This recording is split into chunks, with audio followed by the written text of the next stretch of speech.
Hello, everyone. Welcome to another episode of the Ponytails Podcast. I am Andres Gamboa, your host, and for summer Bookman. If you don't know what Bookman means, this is your first episode. If you don't know what Ponytails stands for, what the heck is this all about, we interview people who sold books with Southwestern Advantage. It's a company that sells books door to door, and they have college kids do this every single summer, going out in 12 weeks of their college summers to go make a mission uh, by going door to door for 80 hours a week. It's kind of crazy. So we interview people who did that program. And naturally, you have some really cool stories that come out of that, whether they be funny, ludicrous, ridiculous, sad, uplifting, inspiring. Either way, they're always entertaining. Hope you guys enjoy. We ask these folks what they're up to now and how that experience shaped their life. So hope you enjoy. We've been around for 2 or 3 years. Thanks for being here. Make sure you guys catch us and subscribe on your Spotify or Apple Podcasts or wherever you're listening. My guest today is RJ Lowery. He sold for 5 summers with the education division from 1986 to 1990. He went to the Ohio University and originally is from Columbus, Ohio. Currently, he's a digital marketing consultant with Rev Local. Excited to learn more about that because in today's world, there's so much marketing stuff happening that it's good to hear from an expert as to see what's going on. His favorite Augmentino scroll, if you guys remember the Augmentino scrolls, is number 6. Today, I will be the master of my emotions. What a wonderful one. Additionally, RJ is a Google Digital Sales Certified Senior Digital Marketing Consultant at Rev Local, like I said, living in Columbus, Ohio. 35 years of building direct sales organizations with Southwestern. He also worked at Tom James, which is a sister company, or was a sister company of Southwestern. And of course, right now at Rev Local, he is a top performing leader, trainer, and recruiter, as well as a salesperson. Just complete stud. In 2011, he acted on his passion for helping entrepreneurs by launching a successful business coaching practice called Expert Edge. From 2012 to early 2022, he committed most of his time to Rev Local as they became the biggest client, helping to build their digital marketing sales force from 4 to 140 consultants nationwide. Holy, definitely going to learn a little bit about building big organizations then. He has recently taken a step back from senior sales leadership. His daily motivation is not to take this last 11 and a half years of digital marketing knowledge and make a real difference for business owners, multi-location franchises, and nonprofits looking for increased lead generation and brand awareness. Outside of work, RJ loves spending time with Connie, his wife of over 30 years, their 3 daughters, son-in-law, 2 granddaughters, and other family members. He's also a ministry leader at one church in Gahana and loves coaching other sales and businessmen. I'm going to have to ask about this. That's kind of cool. Although he is a proud 88 graduate of Ohio University, he's an Ohio State fan. Nobody's perfect, especially football and wrestling. As a Husker fan, I have to say something. Sorry, RJ, which he's a season ticket holder for. We might have to go catch some games over at the Horseshoe in Ohio. Maybe we can invite Hans. Fun facts about RJ. Besides selling book back in the 80s, he is also a college cheerleader, and he was on the Wheel of Fortune and even in a 20th Century Fox movie. Holy cow, that's pretty sweet. Make sure you go find him on Instagram, RJ Lowery, Lowery, as well as a bunch of links below you can check out on his LinkedIn, his Facebook profile, and his Linktree. All of those are linked below in the show description, so make sure you go check it out. But when we come back, we'll be on with RJ. How exciting. See you guys in a bit.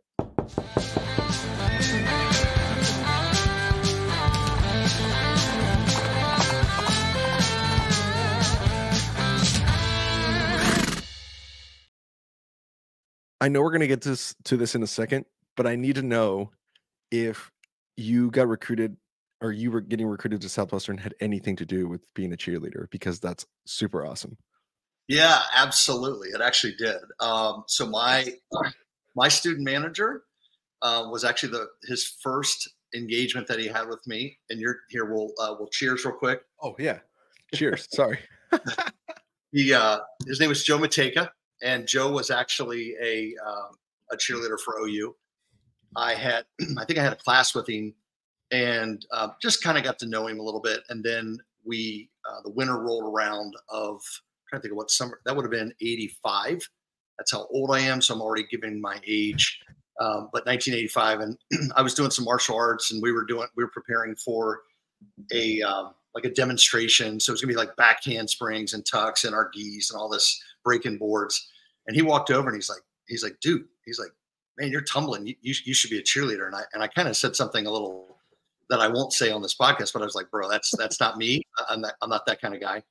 And he's like, well, I'm actually a cheerleader. And he had played like football in high school and everything, and I had wrestled in high school, and so I'm like, no way. And so I ended up trying out and ended up making it on Ohio University's basketball cheerleading squad.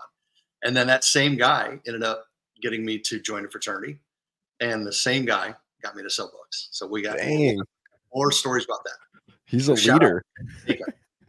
He's a leader. Wait, so Right. can you still do a backflip? Probably not. Okay, I was gonna Yeah, say there's not enough room in your living room. I would have asked you to. osteoporosis probably setting in. I just don't want to take any chances with that. Fair enough. That's it. Well, but if you come to Bisler, we'll see it there. We'll try. There you go. Oh, that's awesome. Okay, so let me just ask. I mean, I typically speaking, when someone's told, outside of like the last 5-10 years, we just like to start up with, since you left Southwestern, so we can go back all the way to 90, 91 and kind of get kind of some of the highlights that's led us to here. So if you want to kind of walk us through a quick Yeah. timeline of some of the major highlights of your life so far, getting to this point. I'll probably interject in the middle of that if that's cool. Just kind of ask them follow up on that, and then we'll end up at 2023. Yeah, and I was gonna say, I'll actually save the actual book story of getting recruited because that's a whole nother piece. But Yeah. yeah, so sold from 86 to 90. I my last summer of 90, I knew I wanted to go with Tom James. Actually, after my third summer, so that summer I actually took a smaller team. Was thinking I was just gonna go straight to Tom James, and I ended up saying, you know what, I maybe should recruit and go do. Of course, my Alan Clements and Craig Soder were like, you need to come back and sell again, as they always do. And so I ended up selling 2 more summers because it would make me a better Tom James salesperson leader if I sold another summer or 2. Of course. And so and then ended up everybody knows that. everybody knows that. Yeah. So they basically got me to do 2 more summers after I thought I was done after 3. And then basically the fall of 90 and early 91, we opened the Tom James Columbus office, did that for 20 years. Got built a big organization. Yeah. Had a number of states and people and leaders and RVP, all that kind of stuff. I don't know if you've got that acronym on your thing, but and then actually 12 years ago, last month was when I kind of basically moved on from from Tom James and opened up my business coaching practice. And so got a lot of people that leave Tom James after that amount of time. I got a payout, kind of a 5-year payout. So it gave me some time of what I wanted to do. And I launched that business coaching practice and actually met the Hawks, which again is another story that we'll talk about, Michael Hawk, how I first met him. But he had this little tiny startup. They had about 10 employees and a couple hundred clients. Patrick Dichter, who's been on your show, was the sales manager at the time. And there was like 3 or 4 other sales guys. And so I did a little consulting gig for 90 days. At the end of that 90 days, I said, hey, I think you guys have got something here and I'd love to get in on it. And so that was March of 2012. And even though I'd said I'd never work for anybody again, got in on the opportunity. And yeah, as you read a few of the things there, a lot of really, really good quality people helped us grow this business from those initial 10 employees to about 450 nationwide digital marketing. Depending on the stack ranking, I've heard it, we're 3rd or 4th largest digital marketing agency in America now, but we use a lot of the Southwestern principles because a number of us from the beginning sold books. So that's wild. Correct.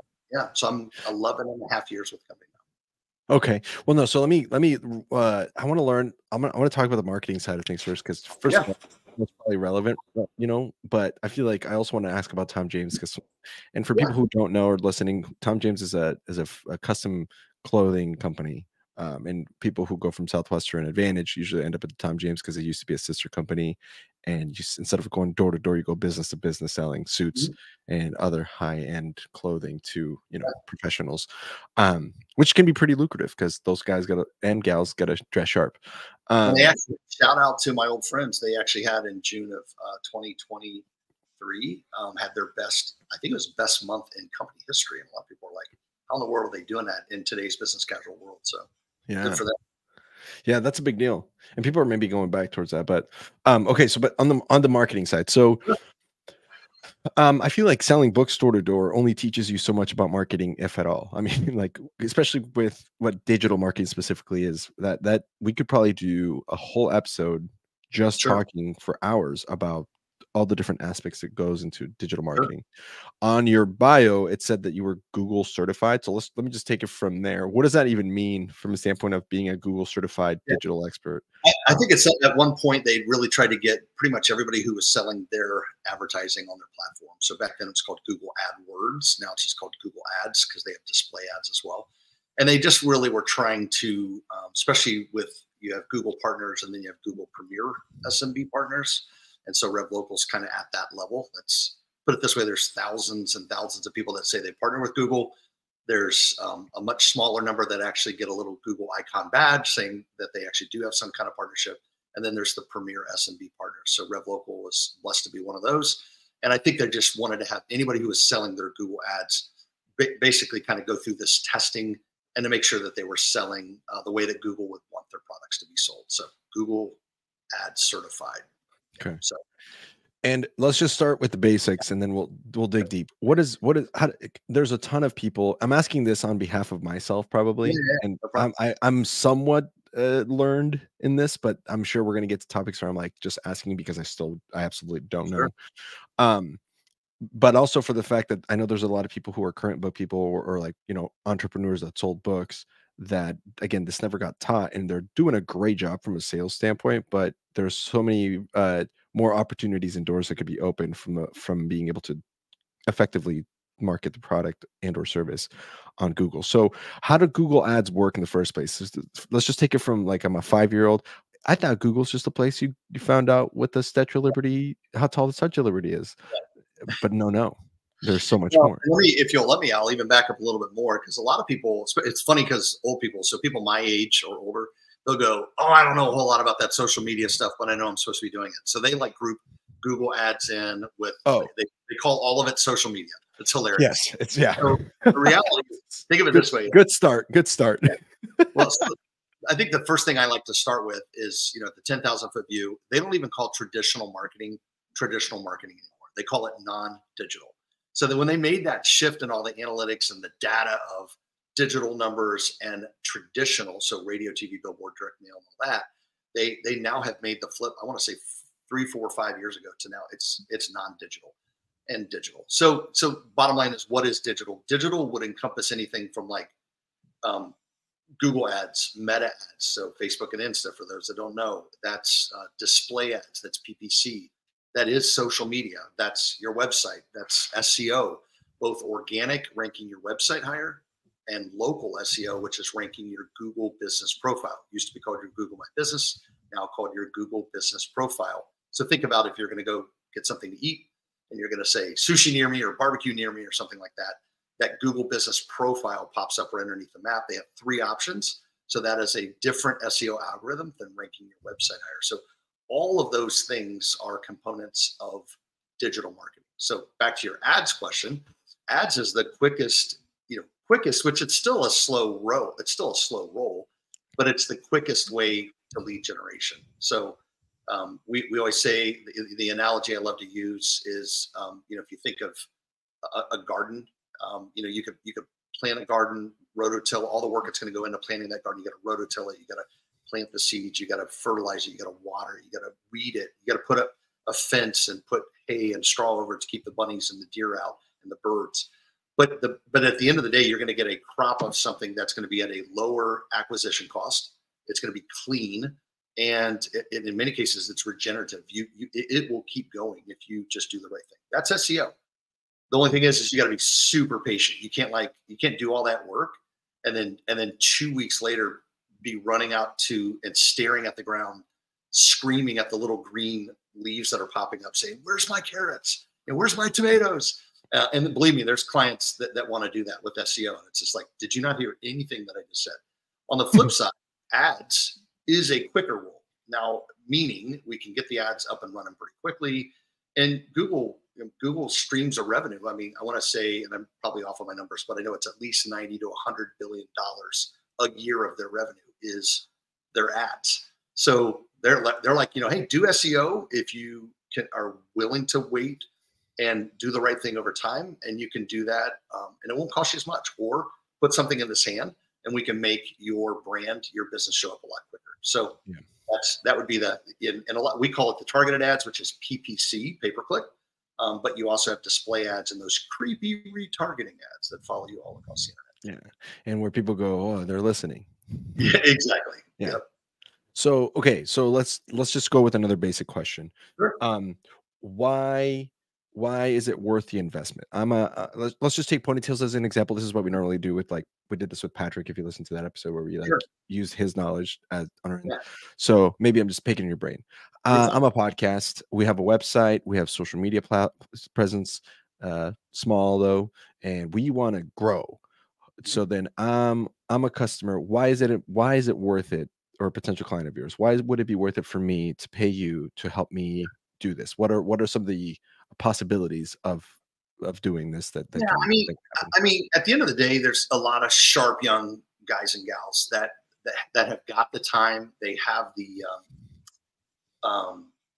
got the time. They've got the ability to learn quickly, to pull up a bunch of YouTube videos, watch some courses, and anybody that is into that and kind of geeks out on saving the money and not having to do it and learning and building your repertoire, although it's always changing. Like I tell people, like, go do it. That's like if you can, but there's a lot of people like, dude, I'm trying to run a business. Like I don't have time to stay on top of it. Or I did really well with it 2, 3, 4 years ago, and then they just kept changing and changing and changing. Meanwhile, I have employees to work with and I have all these other things I'm trying to manage. So I think the reason why somebody would use an agency, let's just say like Rev Local, whether it's Rev or somebody else, is because they realize they don't have the time. They'd rather work with, a trusted partner. Just think about, like, how many people in today's world are managing their portfolio? We know people that day trade, but at the end of the day, most people say, I'd rather have an expert do it. I'm willing to pay a percentage. So I think that'd be the reason, is just to, allow yourself to focus on the things that really matter, and let agency partners focus on the lead generation or the brand awareness. And that's I love that you say that because like running this podcast, I've had to learn a lot of this stuff on my own. Kind of like you said, I'm one of the people that does have the time, and I do want to Yeah. save the money. And also, I think it's fascinating just to learn about how all of this works, just even from this educational standpoint. But at the same time, the the return on that time is huge. Like to have someone else that I know is experienced, that I know I can trust, that I know has the know-how and understands my goals and visions, which I think is pretty big. There's so much value to that, right? There's so much value to the experience, to even just save the time of like making dumb mistakes that you've already made for Yeah. me, in essence, For right? 12, To be 13 years. Yeah, and you've been up to date with the way things change because, as Yeah. you said, it changes every And I time. want to be clear, Andres. I'm not smart enough to do this. So, my first 10 years, and we can talk more about it at another point. I launched markets and hired leaders, and then hired salespeople for those leaders. Same thing I did at Southwestern. Same thing I did at Tom James. Right. But a year and a half ago, hey, what I've been training other people how to do, coaching them on how to do, and coaching them on how they're people to do. About a year and a half ago, I stepped back. We lost my father-in-law. I Oh, realized, here I am, 57 years old. I'm not in the shape I want to be in. I'm not as fully present as I'd like to be for my family. We just lost one of 6. Actually, about a month and a half ago, we lost second of 6. So it's like, man, I'm sandwiched in between having parents. I have 3 grown daughters, and then I have 2 granddaughters. And I'm like, you know what? Like, I want to. At the end of the day, they're not going to remember any of my business accolades. They're going to remember the time I spent with them and what I invested into them. So I took a mm, step back and we just said, hey, we'll figure out what the next step is. But right now, RJ, you've got a decent network and you certainly know how to sell. Let's just see what happens. And so last year and a half, we've been seeing how it happens, and there's just been folks coming my way, and it's been an awesome year and a half. But at the end of the day, there's a lot of people in today's world that want somebody that they can trust, that from a consultative role, which is where I'm at, is I can really kind of translate for them, especially if they're my age. Lots of times guys younger that are your age, it's like they're almost like, this guy's old. I think I can figure it out on my own, right? And sometimes they have to right. go through that and in many cases fail and then come back to us. Whereas a lot of people that are in my demographic, let's just say in their 50s or late 40s, 50s, 60s, they're like, I want the quickest way there. and I'm willing to pay. And so you get a lot of people that are willing to be coached. They're willing to. So that's what I'm going to do is I'm going to find out what their goals are. I'm going to find out what their budget is. And it's all the way back to the book selling days. And at the end of the day, like if we can, if it makes sense, let's do some business together. And if it doesn't, that's okay too. That's beautiful. On top of that too, what you're bringing, this is so cool because what you're also bringing is probably you're asking questions that they don't even know to ask. You know what I'm 100%. saying? Like, you know what 100%. they don't know. And For that's a huge deal because, even someone like me who I'm Googling this, I'm learning, I'm YouTubing, and while I have learned a lot and can even defend myself with the language, it is like learning a new language, right? Yeah, And so it's like just because I know how to ask how to go to the bathroom, quote unquote, in a new language doesn't mean there's a more polite or sharp way to say it or more effective way to get what I'm looking for. And that's kind of the expertise that you bring is you're so fluent in this language that you're like, I mean, technically what you said isn't wrong, but you should say it this way because it makes more sense. And it's the same idea, right? So I think that's pretty awesome. For you, I guess, let me ask this. What is like the most from the clients that you guys have that you deal with that you or at least in your last 10 years, what is like the most common mistakes that people make? If Mm, if you're talking like 2 to 3 things that just come up to your head about great this, question. like don't do Yeah, this or do that. Can you yeah, shed some light on this? absolutely. Great question. I think the biggest thing is everybody is impatient in today's world. Like everybody wants results immediately. And then we think about that. It's like even, they were even saying entire generations were just this impatient, I want it now. And the fact is as consumers, we live in this Amazon society where, in some places a drone can fly you something within an hour if you pay the right amount of money. And the reality is with digital marketing, it just doesn't work that way. Like we just have to slow them down. And so even when I said like with ads, like the minimum amount of time that I'll let somebody sign on for like PPC ads on either Google or Facebook, the meta channels is 6 months. And the reason for that is because, the first month's the worst month. The second month's the second worst month. Well, a lot of people, if you're in a month-to-month situation or you're trying it on your own, it's like, oh, that didn't work. It's just like, well, no, it was, but it's, guess what? You got those little green leaves, just like the garden that are coming up. My other favorite analogy is working out with a personal trainer. It's, Yeah. lots of times in that first 4 to 6 weeks, you might gain weight. Are you going to say to that personal trainer, it's not working? It's like, no. He's like, bro, like muscle weighs more than fat. Like you may not see it, but it's happening. It's happening on the inside. And so I think that's what we, when I'm talking to people, the 2 or 3 biggest things I would say is you're gonna need to invest more than you think you do, I and was you're going to gonna ask you about that next. Okay. and you're gonna need to do it longer than you think you should. And like everything, if they're like leaders, and I mean, I'll get one of the specialties I've run into now is franchisees. So it's people that are maybe my age and they've run a company, but they're like, hey, what's my next deal? So they'll buy a franchise, and then they'll be just like, yeah. Tell me what I need to spend 4, 5, 6 grand a month, 6 months, 12 months, whatever. And like it's kind of like my old Tom James clients, right? They're not thinking about the financial aspect of it, but they want it to happen quickly. And then they're so used to as leaders making decisions that if something isn't working in their head, it's like, I need to pivot, I need to change. And it's like, no, dude, you're 6 weeks in. Your ads have been live about 4.5 weeks now. And the reality is that fourth month might pay for all 6 months. But back when we were month to month, there would be people that would be, I would say all of this. And then at 60 days in, they'd pull the plug. And it's like they just flushed down onboarding fees, monthly fees, and they just ran a rototiller through that garden with all those little leaves coming up, and the carrots were coming, the radishes were coming, right? So I think that's the biggest thing is it's gonna cost you more than you think it is. You need to invest in this, and you need to just like with working out, personal training, it needs to become a lifestyle. Digital marketing needs to become a lifestyle, not a fad. And you don't just do a diet of digital marketing every now and then. You need to have a strategy that you move forward with because the internet's not going Yeah. anywhere. The And in phone fact, it's growing more. Yeah. going from there to there. Yeah. I'm in the phone book now, and it's like 17 pages. It's like, Yeah. and you flip through there. It's like anybody that's not trying to appeal to, octogenarians, like in my mind, they're wasting their money. It's like, Yeah. unless you're looking for 70, 80-year-old who's still using their phone. But Yeah.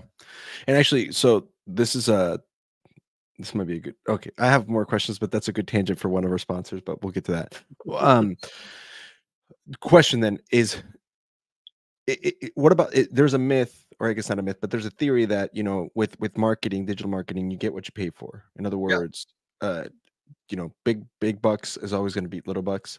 What, Right. first of all, is that true? And if so, like, what can someone who's a small business owner do with a small budget, a humble budget? Like, what are some next steps to kind of get to be able to evolve to a place where they can invest thousands a month? Because when you said 4 to 6 thousand a month, to some Yeah. people they're listening, they're like, "Holy cow!" But honestly, that's actually kind of even below average. I mean, Yeah. it's pretty cost effective if you're doing 4 to 6 thousand a month. You hear about people spending hundreds of thousands a month, millions Yes. a month. So how do you build to that in your mind? Great question. Yeah. I think the biggest thing is just one thing when I'm meeting with people, and I always used to train, the salespeople that I worked with on is just authenticity, transparency. Like it's better to shoot straight. And so many people try and be salesy, and I'd rather, I'd rather be indifferent and almost talk them out of buying, because I want to set the expectations so low because they're so used to sales guys just trying like their deal's the best and all that. So I think the biggest thing, when we're meeting with these small business owners, I'm going to say, like, tell me what your goals are, and if their goals are unrealistic, based upon one of my next questions is, do you have a budget in mind? Or I'll ask them about some things they've done in the past, and if they're like, oh man, I was with this company, and they were $200 a month, and I didn't get anything out of it. Well, then I'm kind of like, like you may not like Uh-oh. what I'm about to say to you. You know, but Tim Kite has a podcast, and he was actually a leadership consultant for the Ohio State University. And I, Oh, I knew we oh. were going to have some fun with that with the Nebraska. But hey, but I am a big fan of Frank Solich because he went to OU and he turned Okay. around Ohio University's football program. So, but when he would meet with Urban and he'd meet with the guys, like one of the things they would say is like, what are your goals? And do you want to play in the show? Do you want to go to the next level? Well, if their activity in the weight room and on the field and it was not matching what it was going to take to get there, they're like, you either need to reset your expectations and change what your goals are, or you need to reset your expectations and change what your activity is. So I think that's the same thing that I'm going to do when I'm meeting with somebody. Is like, hey, if you've got $300 to $500 a month, like we at Rev Local can do something for you. This is just going to be a slow roll. Take your time. You're going to have to trust the system, and you're getting a partner, and you're just kind of like your 401k plan. You're just kind of trusting that it's going to work, but you have a trusted advisor and a partner that's going to help you. Whereas if you're coming in with a bigger budget, a couple $1,000 a month, 1,000, 1,500, 2 grand, 3 grand, 5 grand, depending on what your product is, then you can start looking for things to happen quicker because ads are going to be in play. But ads are not in play at 300 to 500 bucks. Hmm. So Now on your it's oh man, important to start. If you don't have it, get started at one level or another, but just keep your expectations low and trust the system. yeah. Well, and that's great. I mean, it's from a, I guess I haven't really ever shared about this. I don't know if I could talk about this fully, but for in generally speaking, even with our clients from a standpoint of our sponsors, that was kind of the same thing we had to tell them. It's like, first of all, this is a podcast, so this is a whole different kind of digital marketing where it's not click per thousand. This is more like we're just talking to people, and ideally from our brand, people trust us. There's like stats out there where a lot of people buy from podcasts because they just know and trust the sound and the host or the show, right? Which is why Joe Rogan got paid $100 million from Yeah. Spotify or whatever, right? But also it's the same idea where it's like this is going to take a while. This isn't going to be where it's like, we'll post an ad that you're offering a position at your company or that you're looking to sell service, and then all of a sudden next month you're going to get 500 leads. It doesn't really work like that. It's just more like you got to let it build over time. People got to get to know you. So I love that idea of that approach of like, first of all, from a time commitment, be prepared, and from a money commitment, you do get what you pay for, but just be prepared for that. I love that. For you, um, out of the scope of digital marketing, you were talking, we're talking about social media. We were talking about Google ads and SEO for your website, SEO for all the different channels. What is there like a roadmap that you suggest or that you think people should, or like, or is there like a foundational, like, how do you approach it? It's like, hey, first we're going to work on your, Google Yeah. ads, or you should first get your social media down for sure before you even think about this. Like, is there like Yeah. you know what I'm I, saying? yeah, I do. I do. I think that depends on what kind of business it is. If they are a brick and mortar business, Okay, so they've got a location that people can come to. They may or may not come to it, but let's say they have a brick and mortar business. Like local SEO that's been out about 13.5 years or so now. It is really the foundation of a strong digital marketing plan. We actually started out in that space. Our company was the first business to be accredited with what was then called the Local Search Association, because there was a lot of smoke and mirrors SEO companies that were ripping people off. Yeah. And so they created this thing called the Local Search Association. They said they're going to go out and look at all the companies that are doing this or say they're doing it, and like which ones are getting results. They're doing it honestly. They've got a reasonable price point. They've got good results and all this kind of jazz. And Rev Local was the very first company that they accredited. And again, this is 11, 12 years ago or so. And so, I mean, I would tell somebody that if they have a brick and mortar business, they need to do local SEO, because 75 to 80% of the clicks, if you did a Google search especially for a brick and mortar business, so that could be everything from a restaurant to a coffee shop to a insurance agency or a roofer or plumber, whatever, gym. Doctor's office. Yeah. It's like you've got the ads at the top. Okay, it's a sponsored. Used to say ads, now it's a sponsored. Some of them will even have the pay per lead, which is has the green check mark. It's like Tommy Boy. It's got that guarantee on the box, but it's on the and that's a pay per lead component instead of pay per click. Then you have 4 positions of pay per click. You have a map, and then you have 3 listings, and then you get all the websites. But if you think of what's above the fold is the ads, the map, and the 3 local search listings. So guess where 80% of the action's happening? It's not scrolling your thumb 4 or 5 times to go to a website. It's in the ads. And a lot of people say, oh, I skip those ads. And then they just go to the maps. So guess what? Every click in the maps is free.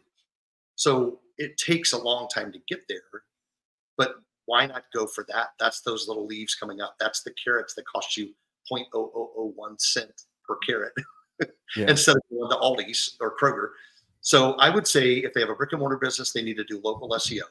I think if they really do want some lead generation, then yes, get some sort of ads going. Either the keyword ads on Google, so like I want to be found for best restaurant in, or I want to be found for best roofer or best commercial roofer. But on the flip side, the meta channels are fantastic because those aren't keyword focused; they're avatar focused. So you can run a very targeted ad campaign. That is a person whose favorite book is this, and they're between this age, and they're geo-fenced in this exact area. And oh, by the way, they're in these 17 groups. And it's like you can literally get the ideal avatar and then serve your ads up to them. So they weren't necessarily looking for you like the Google people were, but you're serving it up to the right kind of people. So if you've got the budget, definitely get ads in play. If you don't have the budget, then do local SEO. Should you be doing social media? Sure. But I would rather see consistency than it be perfect. And so even if it's a couple times a week, but I'll see some people that their last Facebook post was, July 4th of last year. And it just doesn't look like it's even in existence. Yeah, that's genius. How do you stay up to date with this? Like, I mean, I feel like being another benefit to what you do is that with digital marketing, it's relative to what the internet's doing now with AI stuff. There's like so much. It's still kind of the wild, wild west in a lot of ways. There's so much. Like even governmental policy on like what is scam, what isn't a scam is so hard to keep up with. So even someone like me, or if I'm a business owner listening to what you're saying, and I'm still of the mind of, oh, I can do this myself. Part of that is not like it's not like history where you learned it and then now it's like, okay, this is when the president blah blah blah. No, this is like you have to continue education on this, which takes up more time. So the convenience of you doing that is good. So how do you stay up to date with all this? Because I feel like tomorrow is a whole different topic. I'd say the first thing that I do is actually our marketing team does an incredible job of putting out free content. So I actually read and or listen and or watch our free content. And the reality is they are they're accumulating this content and curating it. And then so they actually have a podcast called Marketing Revelations. So somebody could actually go check it out. They could go check it out. It's 2 awesome partners of ours. They also have blogs. So there's something going out weekly. And I've told people that don't have the money, or nonprofits that I'm engaged with that don't have the money, I just tell them, like, the best thing in the world that you could do is just follow our content. and just do, learn, do. So I think, and again, it could be Rev Local, it could be another company, but find some either influencers or influential companies that have got that are very professional, and follow their content and then just apply. So I think that's the best way. I mean, yes, Got I it. study like search engine land and things like that too, but I will tell you, Andres, the reason I don't just like nerd out on that is because I think that it would cause me to get too far in the weeds. And the reason why reason why people bought from me when I sold books, the reason why people bought from me when I sold clothing, and here digital marketing, is because they like, trust, and respect, and it's engaging, and there's that trust factor. It's not because I could answer every SEO question. In many cases, I'd be like, you know what, dude, I have no idea, but we've got somebody on our team that does. So I'll find out that answer for you, and I'll get back to you. Beautiful. God, that's so good, man. You know what? I just followed your podcast and followed Rev Local on Instagram. I am a fan. I am a subscriber. I am now I am now going to learn so much. That's awesome. That's so cool. Now, last question, I guess, about this, unless if you have some other thoughts too, I would like to hear anything else that we might have missed. But one final question I have is for you, how do you see the digital marketing industry changing? Like, what are some, maybe you that are in it every day? It's kind of like when you ask the sports questions, someone who's super into like football or something, Yeah. and they know like what trades are coming up because they kind of know the inside. For you, what's kind of like the maybe something that we're sleeping on, whether that be AI or something else, or something to keep an eye out for that's kind of really revolutionizing the industry right now that you can kind of shed some insight on going forward? Yeah, I mean, everybody asks me, how do I think AI is going to impact this? And from everything I know, and again, it's not a ton, is a lot of the chat GPT stuff. This is a this isn't a search engine. This is a doer. This is a task. And again, even the content that's being created is not the best. And it's even at this point, it's old. Now, will it get better? Mm. Absolutely. Like will agencies like Rev Local end up using AI? Absolutely. Like for efficiencies. Should business owners be looking into it, staying on top of it, studying it? Sure. But at the end of the day, I think the most important thing is staying on point with their brand, being authentic and transparent, and differentiating themselves.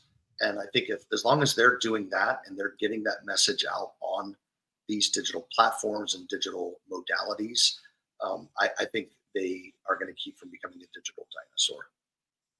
Hmm. I love it. Staying transparent Sorry, I goes don't back have to, anything, sorry, I don't have anything super sexy for you. no. Video's still big. I mean, I would still say that. I mean, people, if they Sure. aren't doing video, they need to be doing more and more video. But yeah, I'm not going to go, again, not going to get super in the weeds on that. There's probably some people that could geek out on that, and maybe some of your listeners would like to hear that, but that's what I But I got mean, for right but I mean, even by next month, this whatever you just said is probably gonna be old. Like, that's just how quickly, you know what I'm saying? Like, but what you just said is timeless. It's like it doesn't matter how you're marketing as long as the message itself and like the who you are as a company is very clear to your customers. People can know that they can trust you, that they like you because of your transparency and your willingness to put that message out. That's big. Well, That's yeah, and I think the other thing I would say is I am a big fan of Donald Miller's story brand. I mean, my viewpoint. yeah. I, I I have a theatric background, so there was a time like where, like even when I sold books, it's like I'm here to save the day. Like that was kind of like my mo when I sold books. Like I'm here to save your day. And the reality is, if you think of Donald Miller's story brand, it's more like if you go back to Lion King, we're not Simba. We are not trying to take the Pride Land. We're actually, I'd like to say, I'm the crazy little monkey. Like I'm trying to punk these people in the head to get them to their rightful place in the Pride Land. And so, if I can help that business owner, establish himself, whether he wants to dominate, compete, or dabble in his community. So the guy's just like, I want to dominate. Like I need to conk him on the head with the stick and the what are those things he had? Yeah, the coconut or yeah, I know what you're talking about. Yeah, well, yeah, we all know it. It's they make noise, they rattle, Yeah. gourds, like a Maracas. little, yeah, whatever. Yeah, it's like maracas on the end of a stick, but I think they're Yeah. gourds.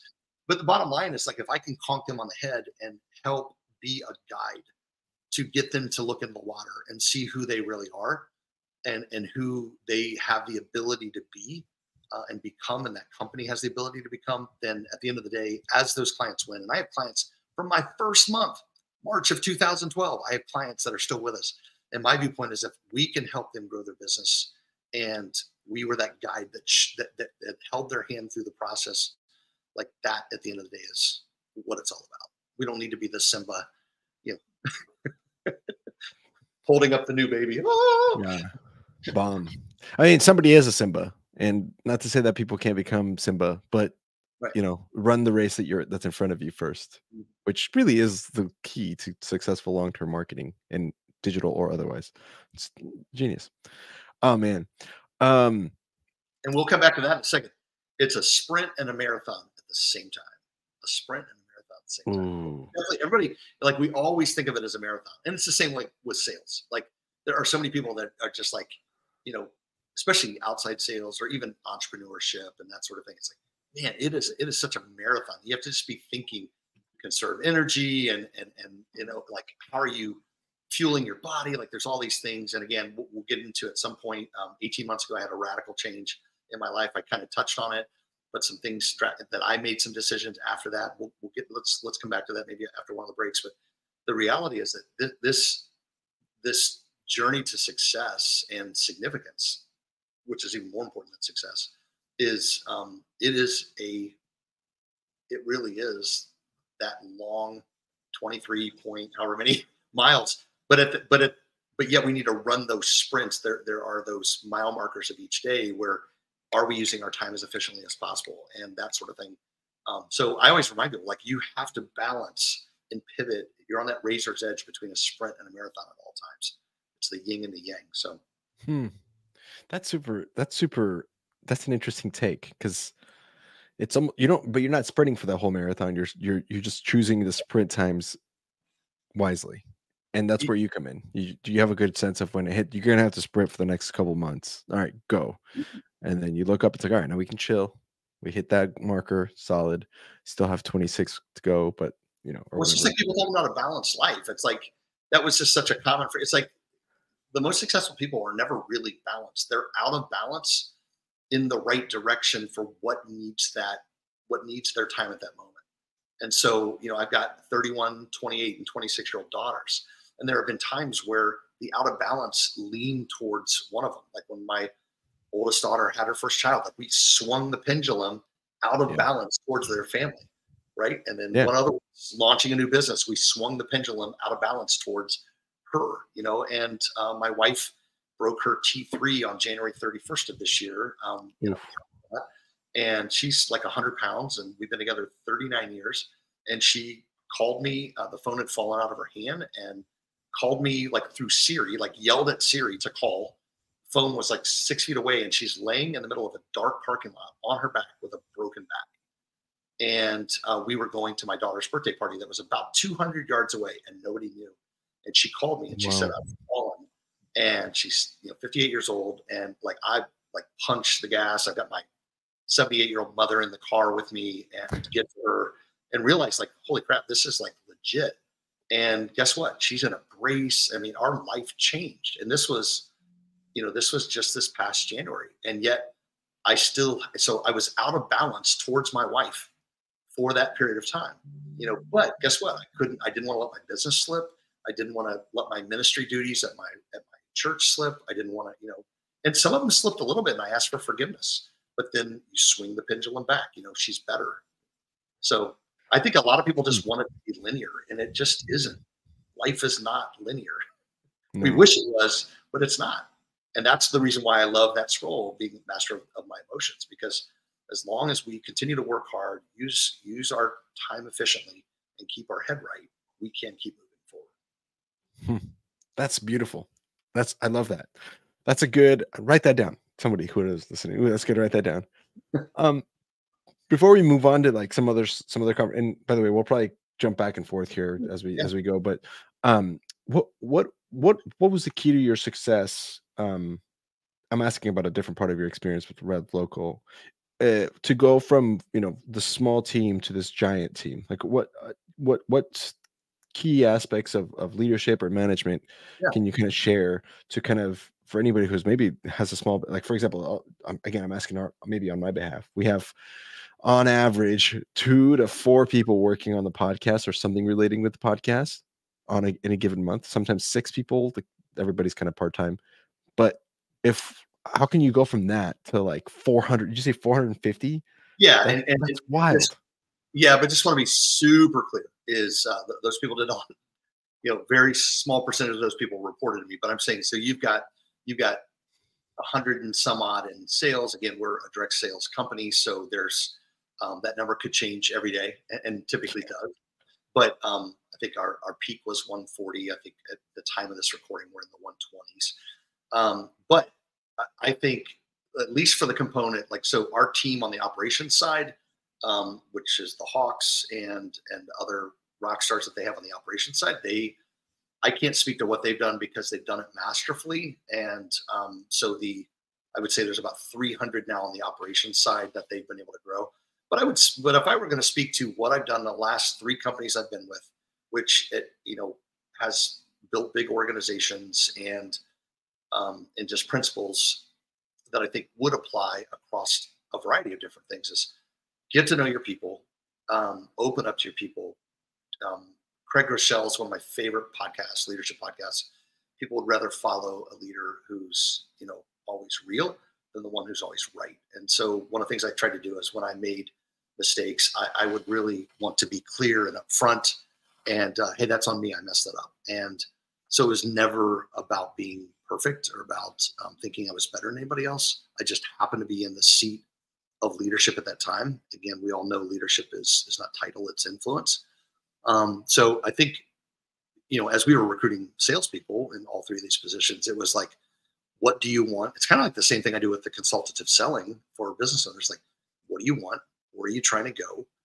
What are you willing to invest to get there? So with a job, an entrepreneurial job is what I would call it, which is what Rev Local is. It's entrepreneurial. It's you get to be an entrepreneur and build a brand within a brand, within a company, and you can make really good money, and you can get 401k and benefits. And some people are not wired to run a company. Like, that's just not, all those decisions it's just not in their bailiwick, as my grandmother used to say. There's a good word for it. But I would say, so I think the biggest thing is just really finding out what people want, and then showing them how, if it does in fact is the case, is showing them how the opportunity that you have for them could help them get to that next level. So like at Rev Local, we say our mission statement is helping businesses gain and retain customers in the face of rapid change and creating an environment where people flourish. And some people, a lot of people flourish within, but sometimes that flourishing means they move on. Like, for example, Patrick Dichter. We love Dichter.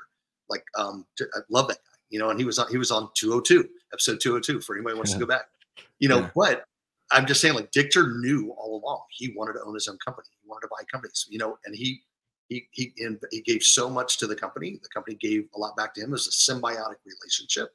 But then he moved on and he got some additional consulting, and now he's buying accounting firms.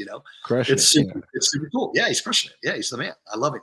And so that's what I'm saying is, I think, but at the end of the day, it's like, you got to figure out what it is that you want. You got to create the plan to get there. You need to set aside what it is that you want and then focus on the plan. But in many cases, focusing on the plan is focusing on the people, because the people bring those superpowers that can help you get to where you want to go. So that's a little bit of advice I would give to people. But at the end of the day, it's one of my favorite books is The Purpose-Driven Life. Yeah, Rick Warren. Rick Warren. And it just starts with, it's not about you.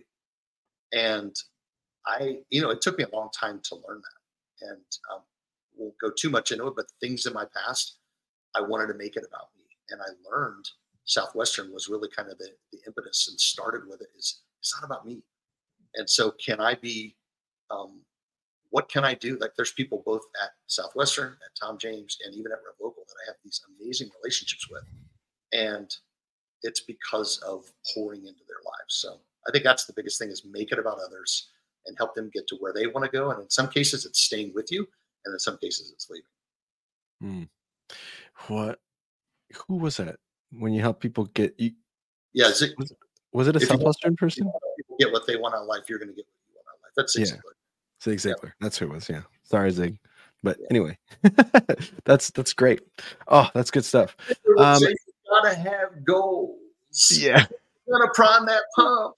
If anybody hasn't seen you, if you, any of you anybody from Andres' age, you got to go pull up some old Zig Ziglar. That's Zigziglar. Some old videos of Zig Ziglar. Like one of the best ones is "Prime the Pump." And I mean, I was cutting my teeth on Zig Ziglar in 1986. And again, Southwestern introduced me to Zig. He and his little redhead from Yazoo City, Mississippi, and he talked like that. Man, he was awesome. I remember a funny story. I actually saw there was an organization called Success Now. This guy Peter Lowe would pull all these speakers together, and then they would just go around to arenas. I want to say this is 20 years ago. And if you remember, for a lot of speakers, like these guys all kept to themselves. Like Zig, nobody. It's even like music. They didn't collaborate. Like they did their own thing. Like Zig Ziglar would have people, Tony Robbins would have people, Tom Hopkins would have people. Nobody collabed. Well, then they started realizing, like, hey, like, these people are not just, they're not just reading Zig, they're reading Zig and Tony and Tom Hopkins and all these gurus. They're reading them all. Why not get together and like share each other's audiences? It's the same thing with music, right? All the collaborations that go on. And Peter Lowe brought all these people in. And I remember the last time that they came through, Zig was, I mean, probably 80s. It was getting rough. And he and his daughter walked him out, and bless Zig's heart, God rest his soul. He had just gotten up from a nap. I think she woke him up from the green room, brought Zig out, and she was so sweet. She's like, "Daddy, tell him about if they prime the pump." And she would just get him going, and it would like kick in, and then off he would go, and it was awesome. Well, then somewhere out of nowhere, like a wheel would come off, and he'd be like, he'd be off in another direction that had nothing to do with it. And she's like, no, Daddy, that's blah, blah, blah. Hey, why don't we talk to him about this? And it was the cutest thing in the world. I looked at my wife and I said, that man is not going to be with us longer. He's going to be meeting his maker. He's going to, because he always ended, and I'll see you. I do mean you at the top. And he always talked about his faith. But he, sure enough, he died like within months of us seeing him. But it was awesome. Check out Zig Ziglar, all you young people. Oh yeah. He's so solid. I mean, most book people probably know, at least have heard of him or seen some video of him, but that's pretty legit. I love that. Let's do I'm gonna do a quick word from some of our friends here at the show, and then we'll probably hop into some Southwestern stuff and kind of go wherever the conversation takes us. Just so you guys know, if this is your first episode, we are just sharing some ideas and some thoughts from some of our friends here at the show who help us put this together. So it would mean a lot to us if you listen through. But here is Pedro Vega with Cardinal Senior Benefits. Awesome. Hey guys, this is Pedro Vega with Cardinal Senior Benefits. I'm talking about leads today. Okay, leads are a system for getting in front of people. So we're not just working harder. Obviously, we all know how to do that, 80 hours a week, yada, yada, yada. But working smarter. Instead of spending 70, 80% of our time just trying to find somebody, why not invest in leads that allow you to spend 60 to 70% of the time actually talking to somebody? It changed everything for me, changed my lifestyle, and I wouldn't have it any other way. So guys, thank you so much for listening. I hope you guys. Thanks, Andres. You guys, part of the reason why I wanted to promote Southwestern Real Estate as a part of this podcast is because this podcast is really honest about the book experience. It has a variety of people who are on here who are talking about what really happened with them. And the truth of the matter is, we all know there's some goofy stuff that happens when you're selling books. Some of it's not so great. Some of it's just absolutely life-changing. What we wanted to do is take those fundamental building blocks and grow that up into an adult version that people can really take to the next level of their maturity and their mental health. And that's how we have built Southwestern Real Estate, is taking the best of the book field and growing it up to fit adults. Heck yeah. Thanks so much, Pat, for that. And if you guys want more information on how to get some ideas on working with Southwestern Real Estate or Cardinal Senior Benefits, make sure you guys click on the link below. There's going to be it's just going to say, if you want to learn more about our friends here at the show, click here, click here. You can actually get more information and get set up with Pat and or Pedro. So let's go back to the show here. RJ is with us still. Okay, man, so many questions still for you. Sorry, this is like, I just get nerded out about like marketing stuff. So when someone's on here, I'm like, let's get into it. Let's change the gears real quick. And again, some of this is probably going to lead back to some of the stuff that you were talking about, that and how it's affected some of the more recent events in your life. But I always like to start back with how you got recruited in the first place. So we're back at Ohio University, Oh, where man. you're a cheerleader and a fraternity brother. So Yep. how did you first hear about Southwestern? How did you decide this is what you needed to do that summer This of is a great story. This is 1986? what I told, I mean, hundreds of times. So, like I said, I met this guy, Joe Mateka, I want to say in fall quarter of 1985. And he right away started telling me about this selling books thing. And he had made like $6,000. And so anybody that didn't sell books that's listening to this, like, I mean, that's pretty good money. You know, if you think 1985, making $6,000. And I was like, bro, I'm an international business major. I'm going to Japan to teach English. Like I had locked in this super cool deal. And I was pretty pumped because I'd taken 3 years of Japanese. I was studying language, culture, history. I was training karate at that time. So I was just enveloping myself in the community. And I was just in the Japanese community at Ohio U. And I was like, I can't wait to go to Tokyo and teach English. Well, like I said, you kind of heard that he ended up getting me to do cheerleading, which my wife, she's upstairs right now, and she always hears me tell this story. Like I went to OU, I was probably gonna wrestle, and I was like rolling around with sweaty dudes or lifting up pretty girls in the air, and I ended up doing and ended up lifting pretty girls in the air. And she was my girlfriend at the time. I tell her now, like 38 years later, like, babe, I wasn't with those girls. I was with you. You know, I'm still with you. You know, but she's just hands and ground. Yeah, like we're here. We've got 3 grown kids. Like everything's good. All that to say, though, so a buddy of mine named Larry actually did 4 years in the military. He was 2 years ahead of me in high school. 4 years in the military. He comes back and I see him on campus at OU. I'm like, dude, what are you doing here? He's like, bro, I got my GI Bill and I'm going to school. I'm like, no way. And he's like, bro, let's join a fraternity. So at this point, I'm a junior. And I'm like, no, man, I'm not buying my friends, you know. And I'm like, yeah. I don't need to do that. We kind of had fun with it. I'm like, I'm halfway through my junior year. Why would I join a fraternity? He's like, come on, man, let's at least go to the parties. And then I said, all right, dude, if we're going to go to the parties, I'm at least going to go. We're going to go to the Sigma Chi house at Ohio University first. And the reason why is because my buddy Joe was a Sigma Chi, and actually a couple other cheerleaders were Sigma Chi's. So I was like, I at least knew these guys. So I ended up doing that. We had 10 weeks to rush us through because we had been on probation, very common for Sigma Chi's. And so they're like, rush us through real quick. And so I go through it. I go through Hell Week, and I'm in finals week. And so went through Hell Week. I'm in finals week. I'm in between my finals, and I get a phone call that Japan was off. I'm like, what? Like, dude, I'm leaving in a week for Japan, and it's off. And I'm walking down Court Street. Anybody that knows Athens, Ohio, it is just the perfect little college town. And my buddy Joe is walking towards me, and he's like, bro, like, what is going on? Because I was just like, oh man, dude, Japan fell through. You know, lots of bros, lots of dudes, you know. And he's like, he looks at me, he's like, bro, you need to sell books. Enough with this selling books thing. And he's like, no, seriously. He's like, all right. He goes, you don't need to commit to doing it. He goes, but I'm just going to see if I can get you an interview. Like, if I can at least just get you an interview with this guy named Joe V. So Joe V played football at like Edinburgh. It's like 6'3", baby blue eyes, big dude. Just everybody knows Joe V, top sales guy. He was actually at our weekend that we just spent. Got to hang out with him. It's just amazing. Love you, Joe V. And he goes, I'm going to get you an interview. He goes, but I cannot promise you anything. So I was just like, okay, man, you're my big B in the fraternity. You got me to do cheerleading. I'll at least go on an interview.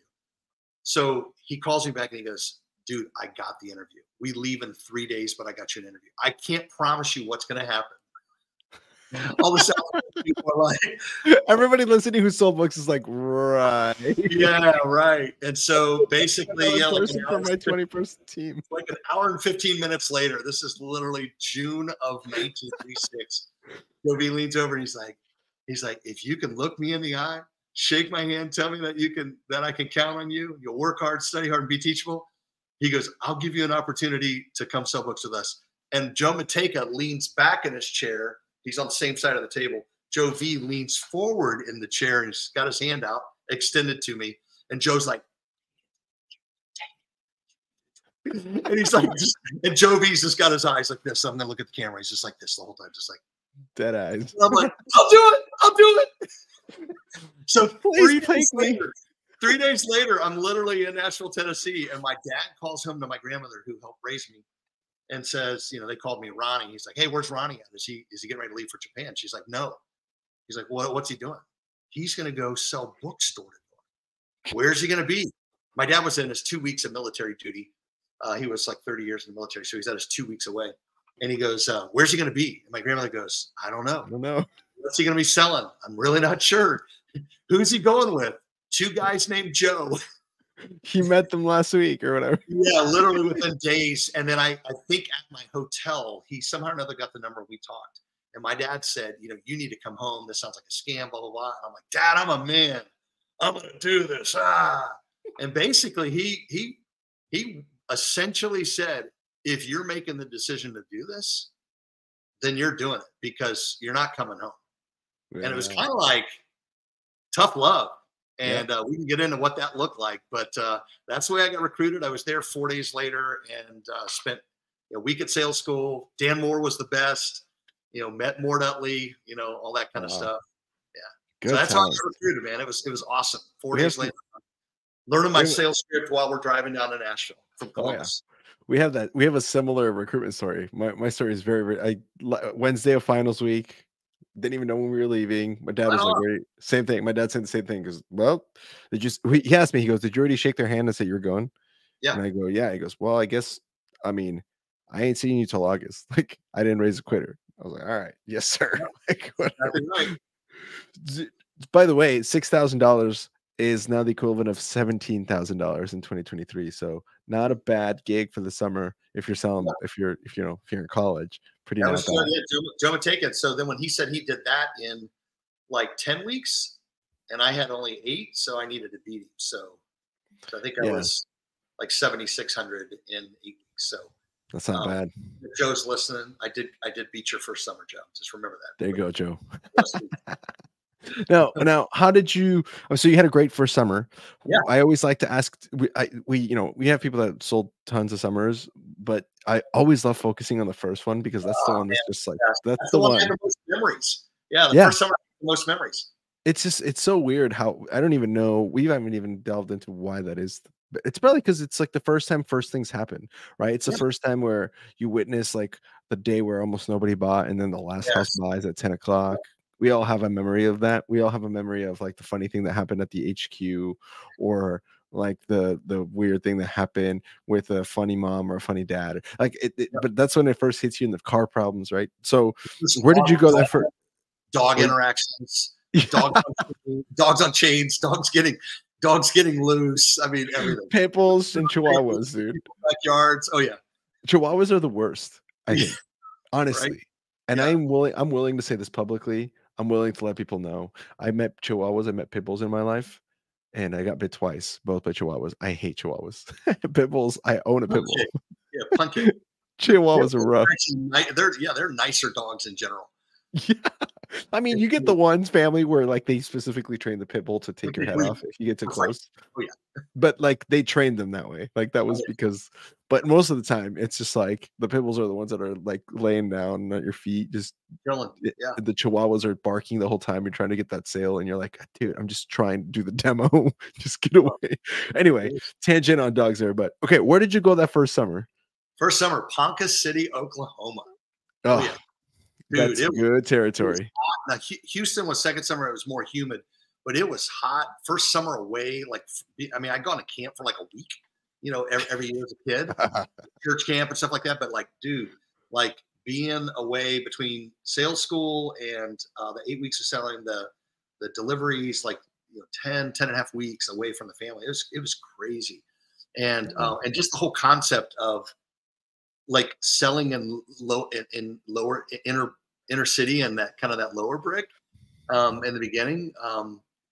And Ponca City, like I had this perfect little town where I started in the beginning and the screen doors were like, had holes in them. And I mean, it was just, it truly was like, it was poverty. It was definitely poverty. Like, come on in, it's all that stuff. And I got a lot of demos in and all that. And by my 5th week, I think I hit PC. No, 4th or 5th. I forget. That's cloudy now, but and then I think I got like 840. I don't think we had a title for it, but 840 units was probably my best week It's that now known summer. as Chairman's, by the way. Okay, yeah, I don't think it was Chairman's back then, but it was just this picture perfect little summer where I went from the low income and I worked my way up into the bigger brick. I stayed in that same town the whole summer. Yeah, it's just, I have so many incredible memories. Rode a moped. Did you get a blue light special? Yeah, I'm trying to remember how I think I got somebody that sold it used and spent $100 on, $150 on or whatever. And yeah, my HQ was great. Like I got some good stuff for you on that summer. Okay, well, let's jump into those, because I mean, unless one of these is like your ponytails, by the way, people who are listening, we usually have our guests save their favorite 1 or 2 stories for the end, so we can close on a big note. Because as we know in Southwestern, it's not how about you start, it's all about how you finish. And so we have you like typically share the best stories, like the best 1 or 2 stories at the end, but everything else, feel free to share. I mean, generally speaking, when it comes to HQs, it's always this hilarious situation. So for people who don't know, we actually haven't explained this in a long time. An HQ is what we call a place where you live for the summer. It's usually some empty nester family that hosts you, or like another alumni, or most often is a family you found at some church that you went to the Sunday before you start selling, which is our case. How did you find your HQ? I always like to do this. I always love to tell people that like there are times where we would do interviews. Once I got into interviewing my 2nd through my 5th summer, and it was like you do the flush at the door because you're like, okay, yeah, this guy's I just know this isn't going to be right. And so my standard line, and I have it so memorized because I still say it now to people when I tell them about selling books, is I just say, hey, are you here for that interview? And they'd be like, yeah, the interview with the college credit. I'm like, yeah. So real quickly, so what we're doing is we're selling books door to door. It's 80 hours a week. And it's straight commission, and you're going to be paying all your own expenses, and you're going to be living with a family that you have to find by yourself. Is that something that you're not? Okay. Yeah. I just thought I would just run it by you and just let you know. Some of the others are interested, but hey, thanks so much for coming by. Beautiful. And we would just move them on their way. So now to this day, like, yeah, for anybody that's not a Southwestern person listening, like, yeah, we would knock on doors to find where we were going to live for this.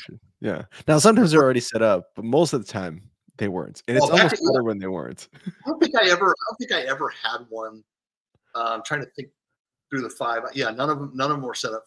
It was like we had to go find them. That's so crazy, and I think that's actually what makes. Because here's the deal: I had an Aptive guy, and by the way, shout out to Nick Warner. He used to be a sponsor on the show. They do Aptive, and they sell pest control door to door. I don't know if you ever heard it, but I had a guy knock on my door, and he was the first door to door sales guy I've had since I became a homeowner. Like my wife and I just bought a house here in March, and I would go, oh shit, it's happening. But we don't necessarily need pest control. It's like a new build, so it's like not necessarily like in dire need of it. And so I told him, I was like, hey man, I just opened the door. I'm like, hey, listen, I'm not buying, but I'm willing to tell you about my neighbors. Like, if you want to go across the street, blah, blah, blah. I give him some pre-approach. And I was like, you want some water? He goes, sure. I was like, you want a sandwich or anything? He goes, no, I'm good. I'm like, okay. Like, the way that we would have loved to be treated. And then I go, by the way, I run a podcast where I interview people who went door to door for Southwestern. And then we got into the whole conversation about like how, anybody else who goes door to door has a similar experience. But I was like, I understand you have pretty similar experiences, and overall you could probably have some really funny stories, but it's a little different. And he goes, what do you mean? I'm like, I don't know, man. It's just hard to explain. I know it sounds kind of condescending or pretentious, but it is different. And HQs is definitely one of those things where it's like nobody wants to do this. It's like I greatly respect our military, but you think of the bond that people have in the military, and some people have actually had bullets shot at them, and others haven't, but they've still gone through basic training. They've been in the trenches together. Now we're not talking World War I or World War II trenches, but I'm just saying there's a lot of people that have got these bonds, and I think that's why like that event this past weekend was so much fun, because we're just connecting with people telling old stories because we've all been through that thing. So yeah, that first HQ, it was like a little, I don't want to say cabin because that almost makes it sound really cool, but it wasn't like an Airbnb. It like the lady threw a mattress down and gave us a sheet, and Joe and I slept in the same bed same mattress. I should not. It wasn't even a bed. It was a mattress, and like it was like a king size. So we kept our backs to one another and so forth. But it was like we had no no. I'm trying to remember if I don't think we had any heat, but it was Oklahoma. Like we didn't need heat. You didn't need heat. Yeah, it's like we were sweaty messes. But and then we had no hot water. So that's another crazy thing for anybody that doesn't know about selling books is like they recommend cold showers. Now, what's so cool is cold plunges are so hot right now. Yeah, like we've known cold plunges back before it was cool, man. It was cool. Yeah, double entendre for sure. And it's no problem. Showers because we were in and out like 4 minutes, and we had our perfect little breakfast spot that we were at by 6:45. Yeah, and then he had a Cougar. I'm trying to remember it's like a Mercury Cougar that had a bad muffler, and he would drop me before I got my moped. He would drop me off at 7:40 because he had to get to his turf like 20 minutes away. Drop me off at 7:40, and I'd hear. And it was just like, and it's like 7:41, and I'm like, and he'll be back at like 9:45 because we knocked until 10. Yeah. Oh yeah. And That's the way like, to do it. That's just the experience. And it's so crazy. It's so crazy that we did that. It's so crazy that we did that. And I learned pretty quickly, book appointments for 8 a.m. and book appointments at 9 p.m. Yeah. So I always bookmarked my day as I got going. I realized like I'm gonna get that mom that I could do. She takes her kids to camp and she's back by 8 a.m. and she can do that 8. And then I'd book her best friend at 8:45. So I'd get the two of them together or whatever. And I'd always book the lady that needed her husband. I'd let him get a beer or two, and I'd go see him. I'd have like an 8 o'clock and a 9 o'clock, and typically closes, to end the day. So that's how you do it. I mean, once it's amazing how quickly, and maybe this is a testament for anything in life, but if you just dive in deep end on something and you give it 3 to 4 weeks of just full commitment, we're just not doing anything. It's a unique experience. Who was I talking to about this? I think might have been Phil Sulky. Shout out to Phil in Southwestern Real Estate again. But Phil, over the weekend when we were at the alumni dinner, we were talking with my wife and my mom. We were having lunch, and just talking about how crazy it is that we all did this. I mean, there was 800 of us at that thing that was like, we all did this. All of us did this, like crazy. And Phil pointed out, he goes, I don't know anything else in life that you can just, whether because you can or just because you have from a standpoint of like physical can do it, or just the opportunity to do it, where you can just dump your entire being into something for 12 weeks and not have to worry about it. Because later on you have kids, marriage, house building, like those are like things you have to attend to. We're talking about balance, where it's like you can just literally go, everything else can go buzz off, and for 12 weeks, for 85 to 90 hours a week, plus a couple hours of just relaxing time, I'm just gonna just throw myself into this. And how quickly you develop those skills. I mean, just even the little things that you shared right there are such advanced skills from like, hey, setting appointments at the beginning of the end of the day, so you're always guaranteed to have like a solid sit down at the beginning and the end of your day, and you don't have to be worried about cold calling in the dark. Like just little nuggets of wisdom like that, where you think it's natural because we've just done it so many times, but at the beginning you're so lost, and how quickly you can develop those skills when you're just so committed to something like that is, I think, really remarkable. So multiple summers, like I always tell people, the first day of the summer, like the second, third, fourth, and fifth year, because it's like all year of like Great Recruiter Seminar, and like we got our Sizzler trip, and we got our we would do a ski trip that Soder had. Oh my gosh. There was key persons meeting in the fall, and there was like, it's like it's all building up to the summer, and you can it's so much fun. You're gonna love it. It's hard, but and then all of a sudden it's like then you're there, and even sales school, like if you're a leader, you're just all over the place, helping people. But then the first day hits, and you're like, holy crap, I'm doing this again. Like, did I seriously sign up for this? Like, and then it's like, there's a lot of people, as we all know, a ton of people quit. Like, a ton of people quit. So, by the way, one of my ponytail stories, and we'll come back to it, is you say, tell me about the guy that I want you to remind me. Tell me about the guy who quit. Tell me about the ponytail story, so I don't forget it. The guy. There was plenty of guys, but there'll be one guy that I want to highlight as I end this. Okay. I put it on the chat. The guy. I'll come back to this. That's well. Maybe let's jump to that point where you're right. I think if you were to pick like 5 craziest days of the book field in general. Sure. It's the first day. Well, really the first day of sales school where you're like, what in the world is this? Like Right. next is your first day of right. If it's sometimes this is the next one is the same as your first day, which is if you have a customer, like the first time you get a customer, sometimes they're not always the same day as your first day. But if Yeah, you got lucky, that's good. But either way, you'll remember like you're like, oh my God, it works. Like, I said the words they told me. I Yeah. did the thing. I'm sitting down. This lady just gave me a check for $500. Like, Right.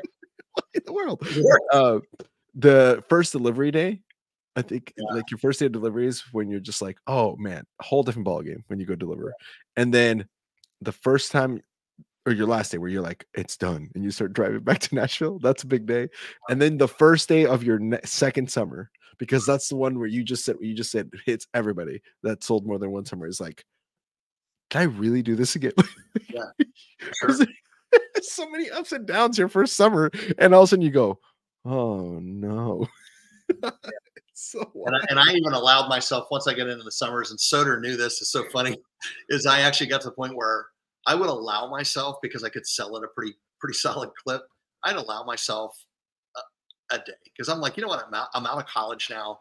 I'm going to allow myself a day to be off schedule. I'm gonna hey Craig, I'm splitting up my numbers. So if he saw like a 125 unit day and 120, he knew I had 250 on one of those days. And I just broke it up. And you know what? And I just said, you know what? I'm gonna allow myself to go watch a movie. I'm going to. And then I would be, and the thing is I didn't plan those days. I didn't plan. It's kind of like I'd have a bank run. I'd have this, I'd have that. And it's like, as a leader, and then it'd be like, holy crap, I'm 10 o'clock. And then I'd be like, is this the day? It'd be like, yep, it's the day. I'm doing it. Yeah. Honestly, there's people listening to this. This is a controversial what you're saying right now. For people who didn't sell books and are listening, this is controversial what you just said. But honestly, I lean so hard on that. First of all, my first, second summers on schedule, second, fourth summers, terribly off schedule. And I would say, and I've argued this, that is the full Southwestern experience. There's like the full Southwestern experience of like, and we've had the people where it's like, I sold 12 summers and I wasn't a single minute off schedule. And you're like, okay, well, good for you. Congrats. But you missed out on the bliss of like a 1 o'clock matinee show on a Wednesday of a movie. And you're like, this, and it's empty. Degrees. With 90 degrees, 90% humidity, and you get to go see a matinee by yourself. In the AC, and you're like, "This is great. I'll watch it again."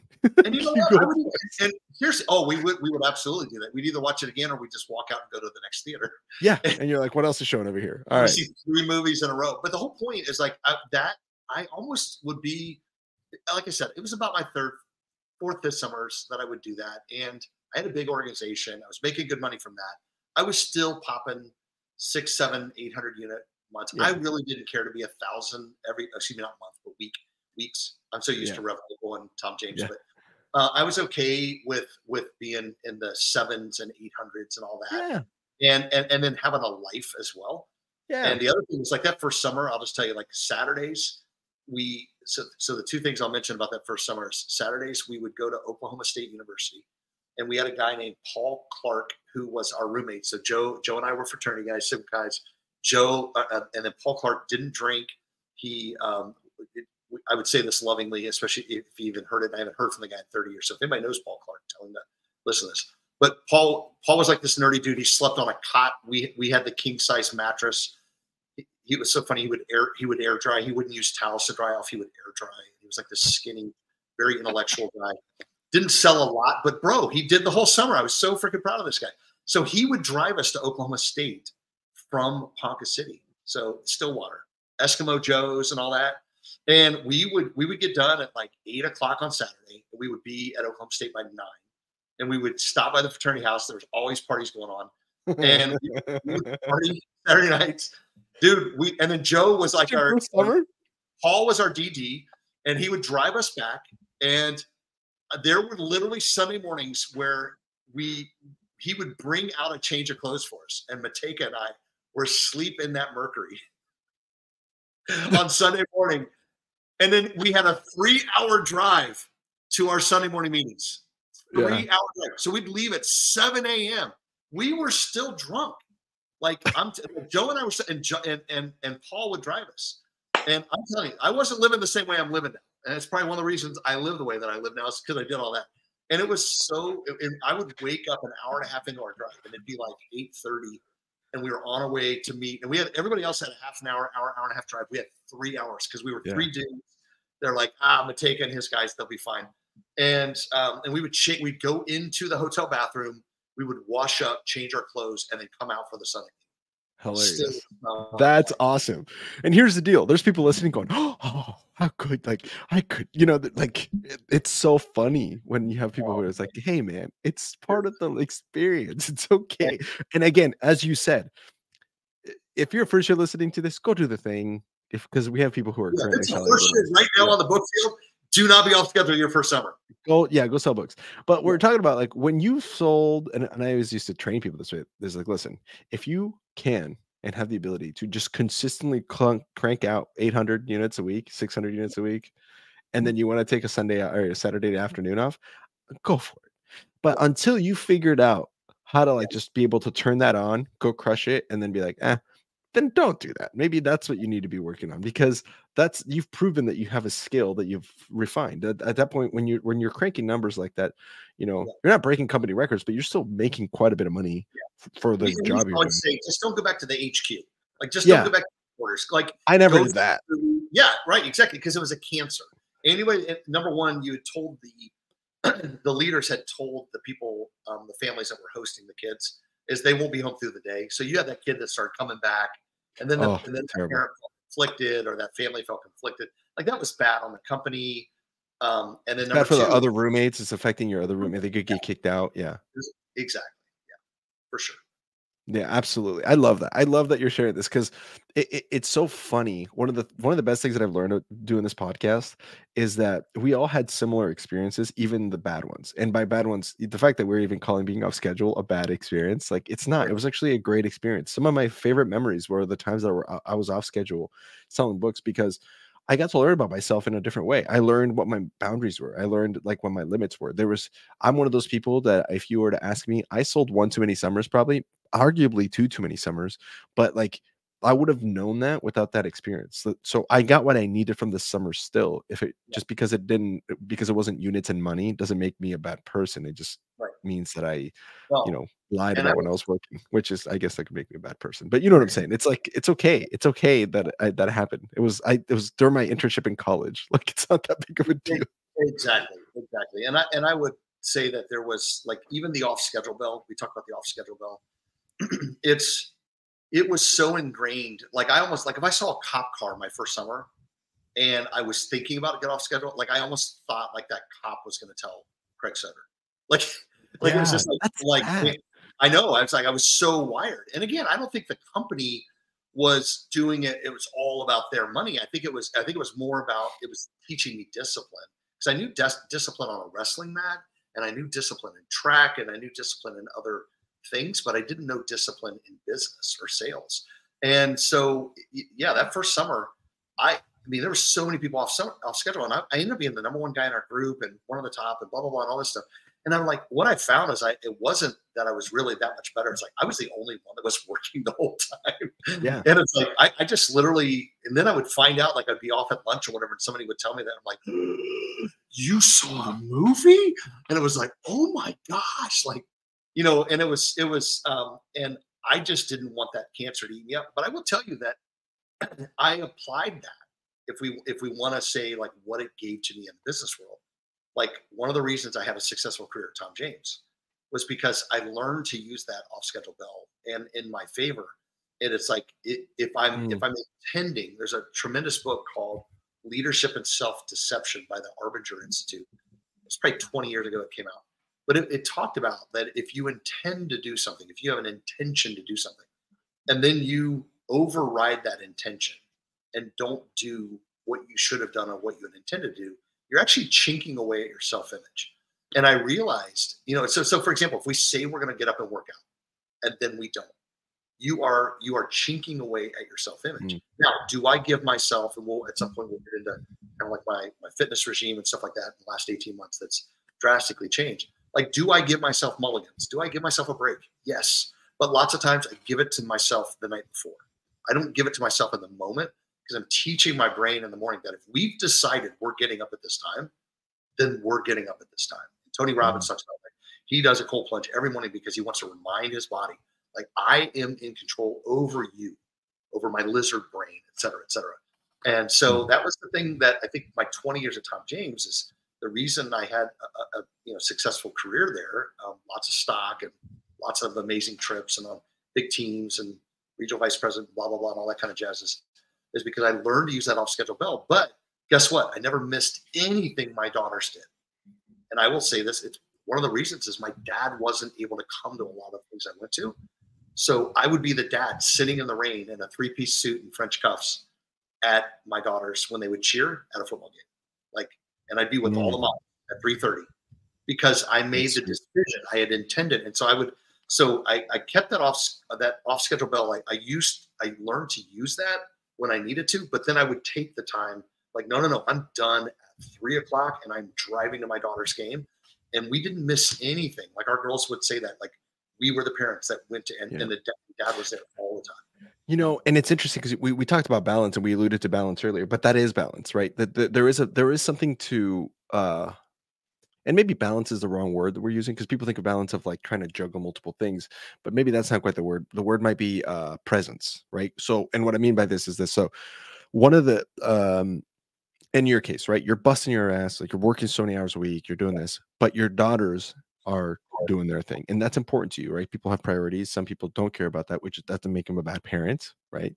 And some people do care about that, which doesn't make them necessarily a good parent. It just means that to you, those are your priorities. And that's totally great.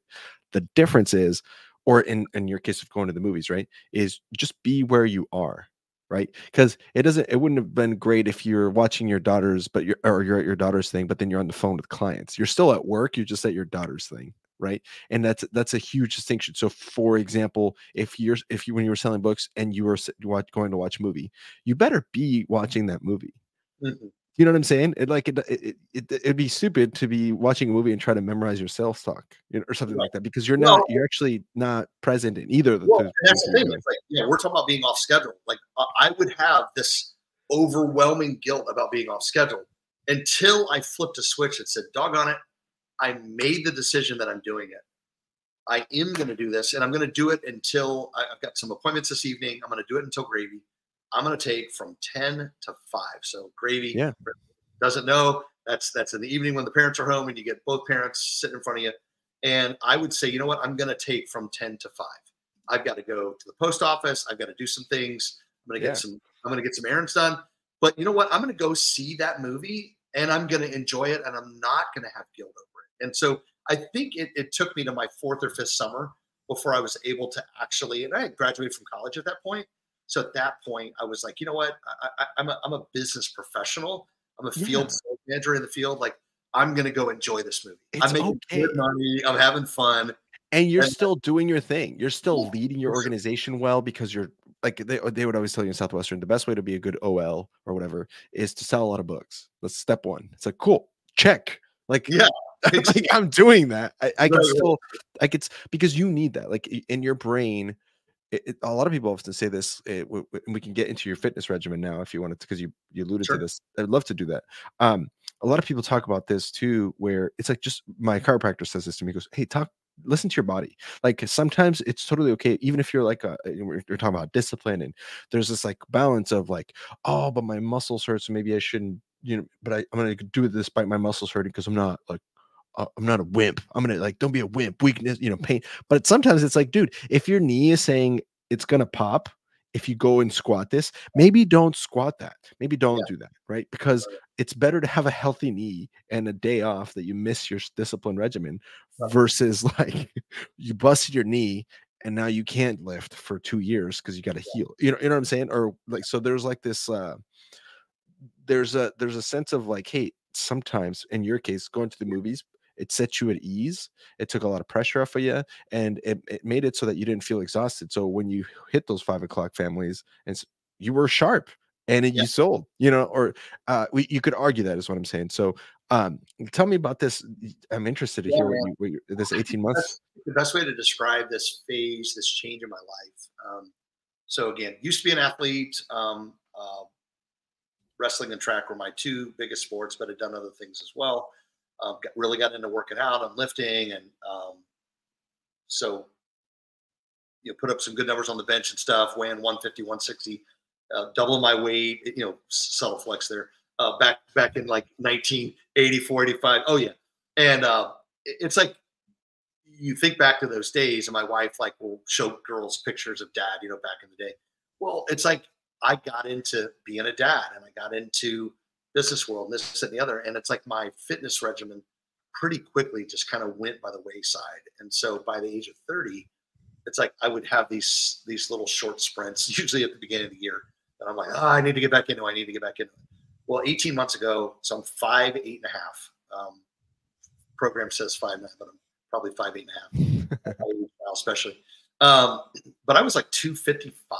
Like that's chunky. Like that's pushing maximum density. And at the end of the day, I really was, you hear the analogy fat and happy. I was fat and happy. Like I hadn't really challenged myself a ton. I mean, COVID was a challenge, and obviously pivoting and learning to take outside salespeople and make them inside salespeople. Like there are certainly some challenges there. I hadn't done martial arts in a number of years, which I had done. Again, I was a grappler, I was a wrestler. I'd got into Ishanryu, Shorin-ryu, Shotokan karate, different styles of stand-up. But I just kind of let all of that stuff go. And 18 months ago, lost my father-in-law, and just was really kind of praying through, meditating on like, am I being the best self that I can be for my family, for my parents that are living, for my daughters, their husbands, my granddaughters. And I realized that I needed to make a radical change because, like, for example, Craig Soder 7 years ago, like was riding his mower, and Craig and I had rebuilt a friendship because I had launched the Nashville market for Rev Local, and I was going down. So here's my old sales manager that was my mentor, my hero. And here we are, how many years later? This is probably, call it 9-10 years ago. And I was, it was 10 years ago. And I was coming down, and he was like, stay with Janet and I at the house. And we're rebuilding this friendship. And it was just amazing. And then 7 years ago, I get a call in March, and he just fell off his mower, heart attack, and died. And it's like, I'm sitting there thinking to myself, like, I'm headed down that path. And so I guess if I'm speaking to anybody else that's my age or has let these things go, I just said, okay, that's not right. And honestly, as a Christian, I happen to be a Christian. I'm like, this is my temple. Like, I'm not taking care of my temple. God gave me this body. And then I started looking at it like, I wonder if I could really fine tune this. Like what could happen? What could I become? Who could I be? Who could I influence? And so, yeah, so I just made a radical change, and I said, hey, this is not going to be a January to mid-February thing. This is going to be a new lifestyle. And I went from getting up at 6:30 in the morning and having my first calls by 7 or 7:15, which quite frankly was a lot of my life. I never had time in the morning. I'd have a few minutes for a little devotional or a little real quickie, sort of thing. Not quickie, but my wife's probably like, oh my gosh, don't say quickie. Not that there wasn't ever quickies, but anyway, but I just say I'm still madly in love with my wife. But it was just like everything was really rushed, and then it was like, get on a call or at Tom James, get down to my office. Bookman schedule. Like, yeah, it really was. And so I made the decision, I'm gonna do 5 a.m. club. I'm gonna start getting up at 5 a.m. And I actually shifted my hours back, and I passed my leaders and my responsibilities at Rev Local, and just said, and we just kind of agreed, like, let me just sell for a little while what I've been teaching, my team members and leaders how to do, and let's just figure out what kind of comes out of it.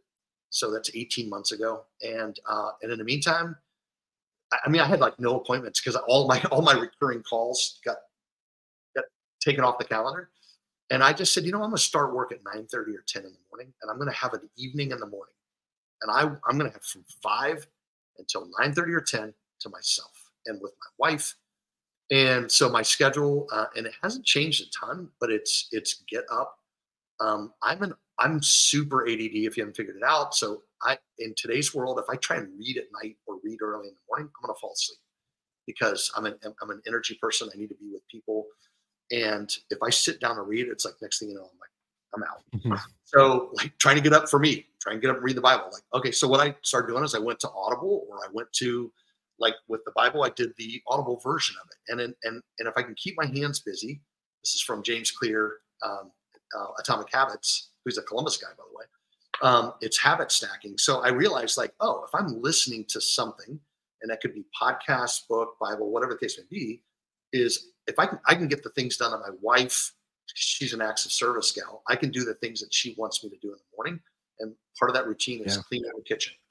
And so I in the morning now, I have this routine where I get up, I pound my water, I listen to kind of my devotional time, I get things done around the house, I go out and walk around, I'll do yard work at times. And it's like, I just allow myself to be.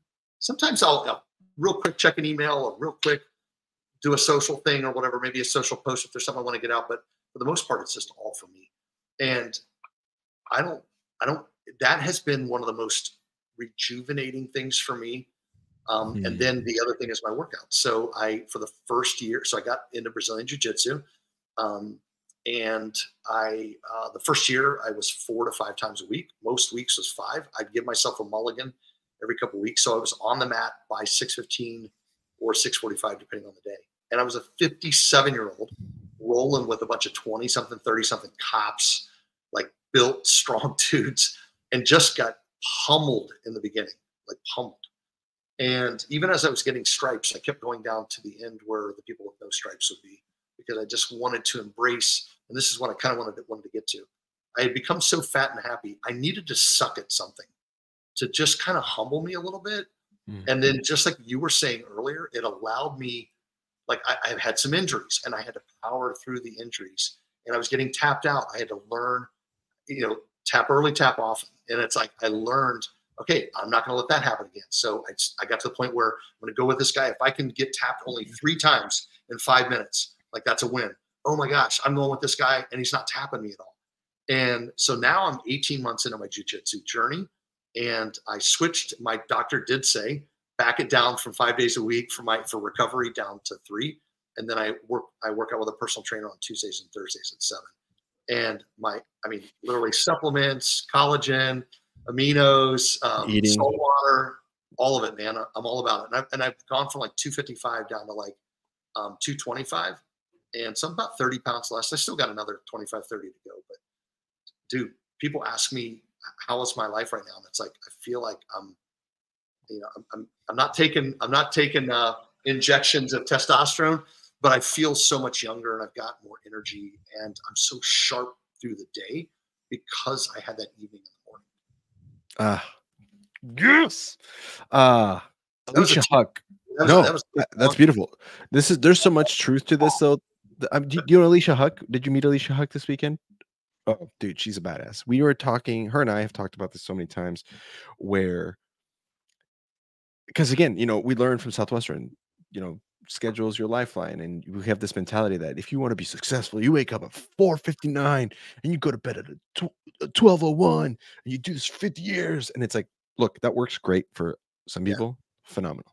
But like you, I can't do that. I can do some things and I can do it, but my mornings look more like yours. And I have no recordings before 10 a.m. If my wife's not working that day, because my wife can pick what day she works. So if she chooses to stay home, I'm spending time with her.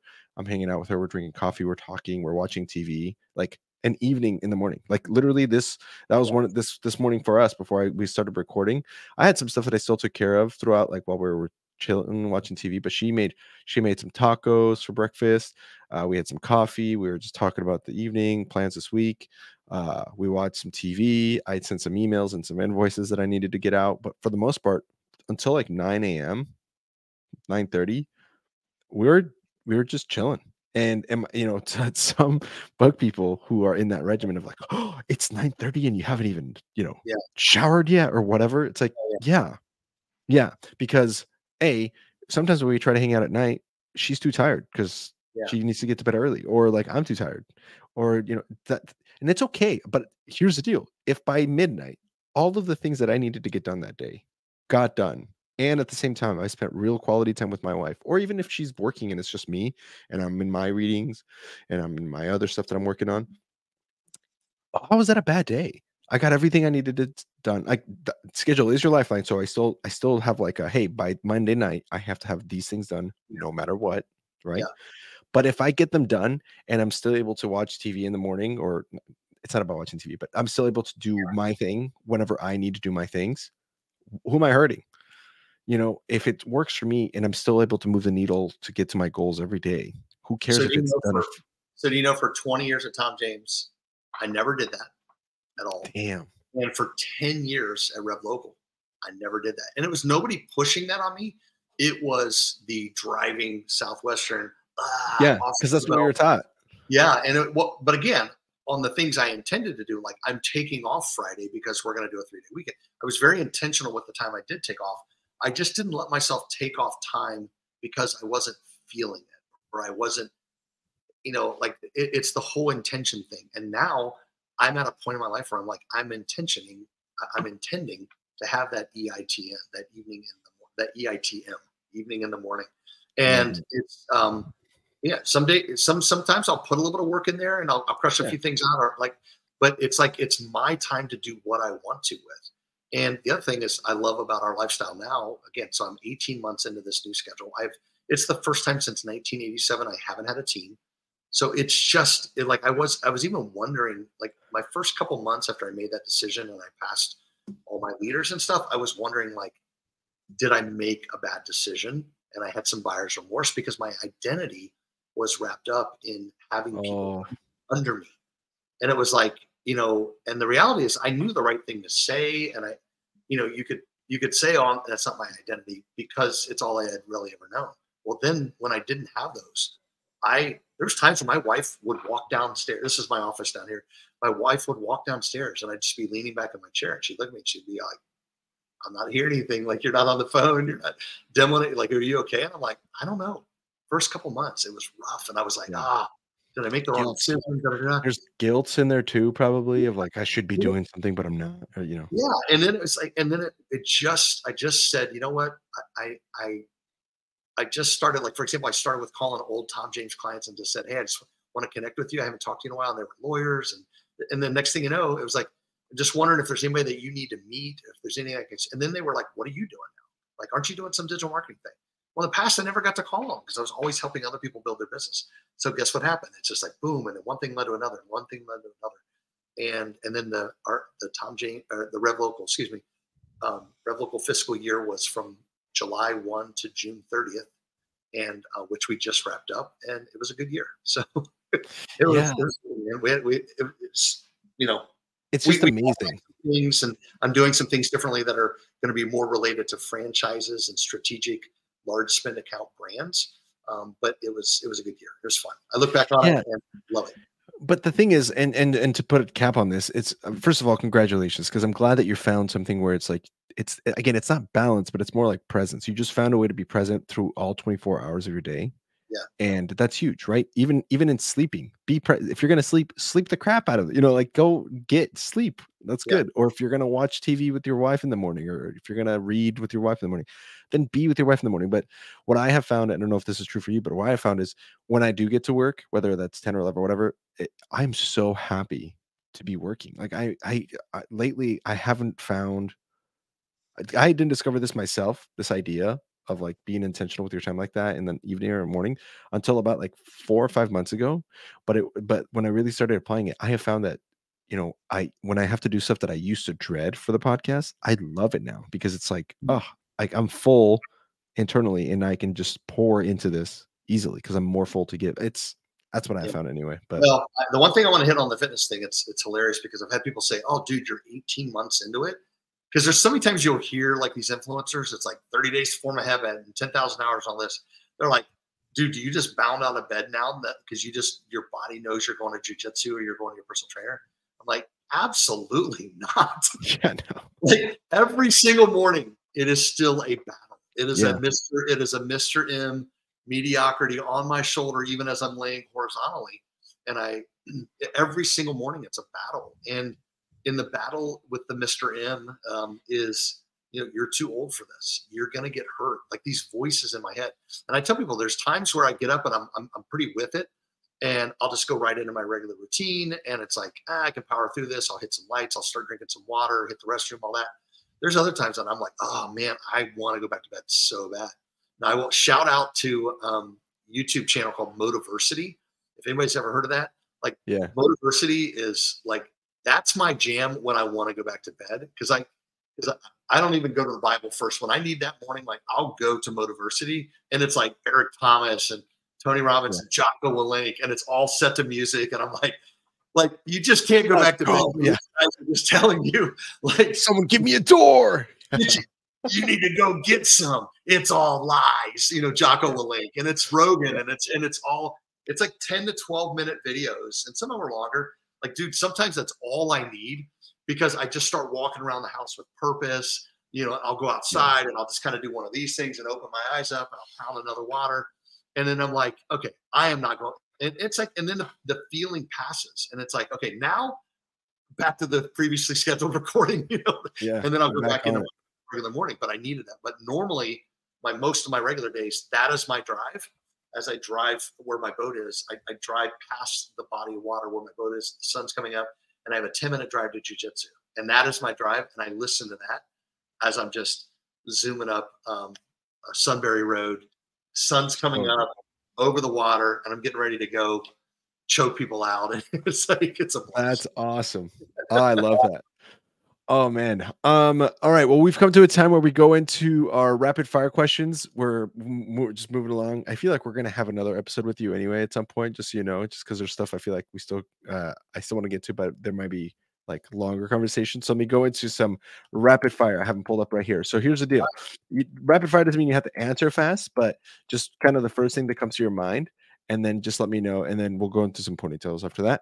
So here we go. Number one. Favorite territory that you sold in throughout your 5 summers? I would have to say that first summer, Ponca City, Oklahoma. Summer for a rookie, riding my moped. Yeah, it was some good territory. What was your favorite kind of territory? Like small, big bricks, suburbia? Yeah, big brick for sure, which was the last 4 weeks or so of that first summer. And then as I started picking my own turf, I definitely ended up Regina Stocco. Shout out to Regina. She watches this. Regina and I battled it out for top sales or for leadership and pie in the eye and that sort of thing. But we both ended up getting to the point where we would literally call on the school board president. We would call on the superintendent. We would spend our first 3-4 days and go sell a bunch of those people. And then we'd just have all the names and then we would just go crush it in the big brick. Yeah. Loved it. Good stuff. Big brick. Yep. Because they had the money. And that's why I think I ended up gravitating to Tom James. Selling high-end custom clothing for 20 years. It's like, just call them out. Let's see if they, you act like you're a big deal. Let's see if you are. Let's get you some clothes. Love it. Oh man, big break. When you know how to sell big break and use names right, oh, it's candy. Favorite advanced sales tape, if you listen to those. Oh man. So going back too far, but I'm sure it was probably Alan Clements back in the day. AC, just an absolute legend. So it's hilarious. So here's the deal. So Dave Rosen and Bill Zizzy broke the record in 91, the summer after you left, and they were still crushing it when you were there. Yes. They did an advanced sales tape after that summer that everybody got to listen to. Everybody. I mean, like the most common answer, there's still kids right now listening to it. The most common answer to favorite advanced sales tape that we've had, if someone sold after 91, is Dave Rosen, Bill Zizzy. But if someone sold before 91, it is always Clements. Like he must have, I've never heard it, but it must have been amazing. Yeah. Oh yeah, he was the man. And we got to find that someday. We got to play a clip from that. But yeah. If you're listening, Trey, if you're listening, or somebody at a company, if somebody's listening, send it to the Ponytails podcast if you wish. I'd listen to it now. But I need to get the Zizzy one. Somebody needs to give me. Dude, it's so good. I'll see if I can find it and send it to you. It's not even really advanced sales. It was just they had just crushed it and broke the company record, which at the time was like 13,000 units, which is nuts for people selling at the time. And it was the summer they both went neck and neck, and they both came back to check out and like right after each other. And it was like, I think it was a Mormon kid that had it for like 20 years prior to that, and it was like untouchable. And the kid had done 2 summers, on the mission field. It's like, okay, well, it was a break. He came to Salt Lake City to relax. He was off schedule working 80 hours a week, and but then it went to Michelle Malone and Maloney, and then it was Dave Rosen but Dave told us the story about that summer, but when he broke the record and what it was like. But the advanced sales tape of that, it's just more them having fun and like their mentality behind it, and they kind of tell some ponytails. and it is so good. It's so good. So shout out to them. Yeah. Okay, favorite HQ. I think I want to say favorite HQ was probably Rex Mack. Shout out to Rex. He's a financial advisor up in Cleveland. Sexy Rexy. He and I roomed together my 4th summer, and I want to say that was in I'm trying to remember that turf. Albany, Georgia. Not Albany, Albany. And it was a converted garage. And dude, we had sold so many books. I remember the walls were just stacked like it looked like wallpaper. It was just it was the best. That was a fun HQ. I think we had heat when we needed it. We had hot water when we wanted to sneak and get hot showers. Love it. Remember, that was the 4th summer. I was taking a hot shower now and then by then. Yeah, and also like you take hot showers at night, and just because you have to take cold showers in the morning, then you couldn't come home and rinse off into something warm at night. Okay, favorites, or favorite sales day, whether that was because it was your best sales day, or because it was like just like something memorable happened where you were like, that was amazing. Yeah, I think again, so I haven't seen these I haven't heard these questions either, so I'm just like off the spot here. I think I remember a day, and I can't remember what summer it was. It's probably the first summer. It might have been the second, where it was thunderstorms. And I remember, think of 3 reasons why this is good. And I've taught that to my kids. And I don't know if you guys even really talk about it, but it's just like anytime something bad happens, think of 3 reasons. 3 positives. Usually by the time you get to the 3rd reason, you're kind of convincing yourself. And I remember, I want to say it was Oklahoma or Texas. And it was like, we are going to have a really bad thunderstorm day, like lightning and all that. And I'm like, I'm going to be a drenched rat. And then I just remember thinking of 3 reasons why it was good. I'm like, it's going to blow away the humidity. Yes.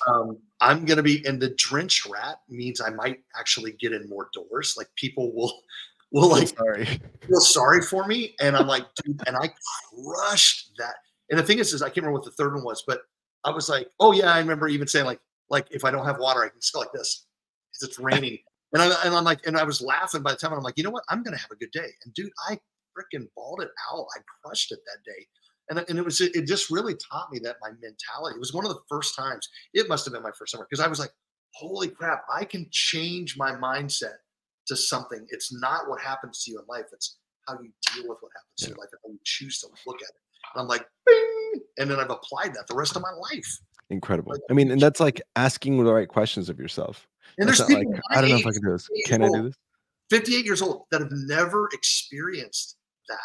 Yep. They've never, like, that just blows my mind. Like, you may listen to this. We all sold, we get it. But dude, I run into people like, I learned that as a 20-year-old. Oh, wonderful. Change your life. Change your life. It just changed your life. Yeah. And then another point, we'll talk about what my life was like. We were really good at being broke. We were chapter 11 my senior year in high school. Like, did not have money. Like, if I didn't sell books, I would not have gone to college, and I would not have been able to complete college. And now I've changed the trajectory of my family, and I do give Southwestern credit for that. Obviously, I put the work in too, but Joe V, which I thanked him this weekend, Joe Mateka, when I bust his chops for not coming down, thanked him as well. I look back to literally the summer of '86, and my life and my kids' lives. You know, we've talked enough about this on the show where, and sometimes it's not always a positive reflection on Southwestern when we have people on this podcast, and that's okay because it's supposed to be a transparent, like, hey, some people did not have a good experience, totally fine, but nobody's ever upset about the person that recruited them. Even the people that have come on here and like shit on Southwestern pretty thoroughly, or some people would consider even this episode like, oh, they talked about being no schedule. Like, there's people who listen who are like, this is not a positive episode, whatever. At the end of the day, like, I met my student manager wasn't at the event, but he was in Nashville, and he was around. So post the Saturday night with Dan Moore thing, we went out to a bar, and he came out there. And my wife had never met him, but the way I introduced him, and still do, and I did to my wife, I was like, hey, by the way, this is Steve Thyden. This is the man that changed my life. Like, he did, because good or bad, and I have my qualms at Southwestern. Anybody who listens to this show enough knows, but at the end of the day, like, I'm so glad I did that, you know, and it's amazing how that impacted your life. Because look at you now. Like you said, you changed the trajectory of your family. I recruited my brother who married his wife who sold books, and they have a baby, 2 babies. Like, That's crazy. Yeah. I said Well, yes and to I something.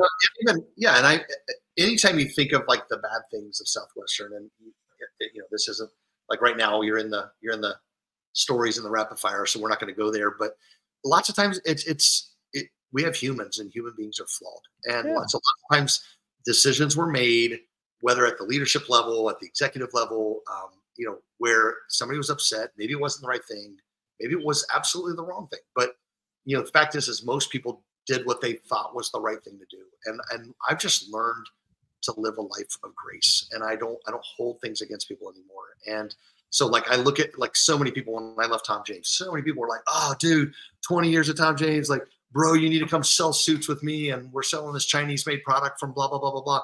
And I'm like, bro, no, dude, like, and a lot of people are like, oh, you'll make so much more money on this and the other. But you know what? I'm like, you know what? Tom James also changed my life. The principles that I learned from there and the people and they're like, well, this happened to you or that happened to you. I'm like, yeah, but I became a different person because of that. Like, I'm going to look at those things that happened to me in life that were negative, and I'm going to draw strength from that. And hopefully I grow from it. Yeah. And it's a net positive. It's not 100% positive, but it's a net positive, net and that's positive. okay. And that's all right. You got to go more rapid fire. This wasn't rapid fire, but go ahead. Oh no, it's okay. That's the part of this is because they either help bring up some old memories or it leads to like interesting tangents, which is totally cool. Okay, favorite breakfast spot.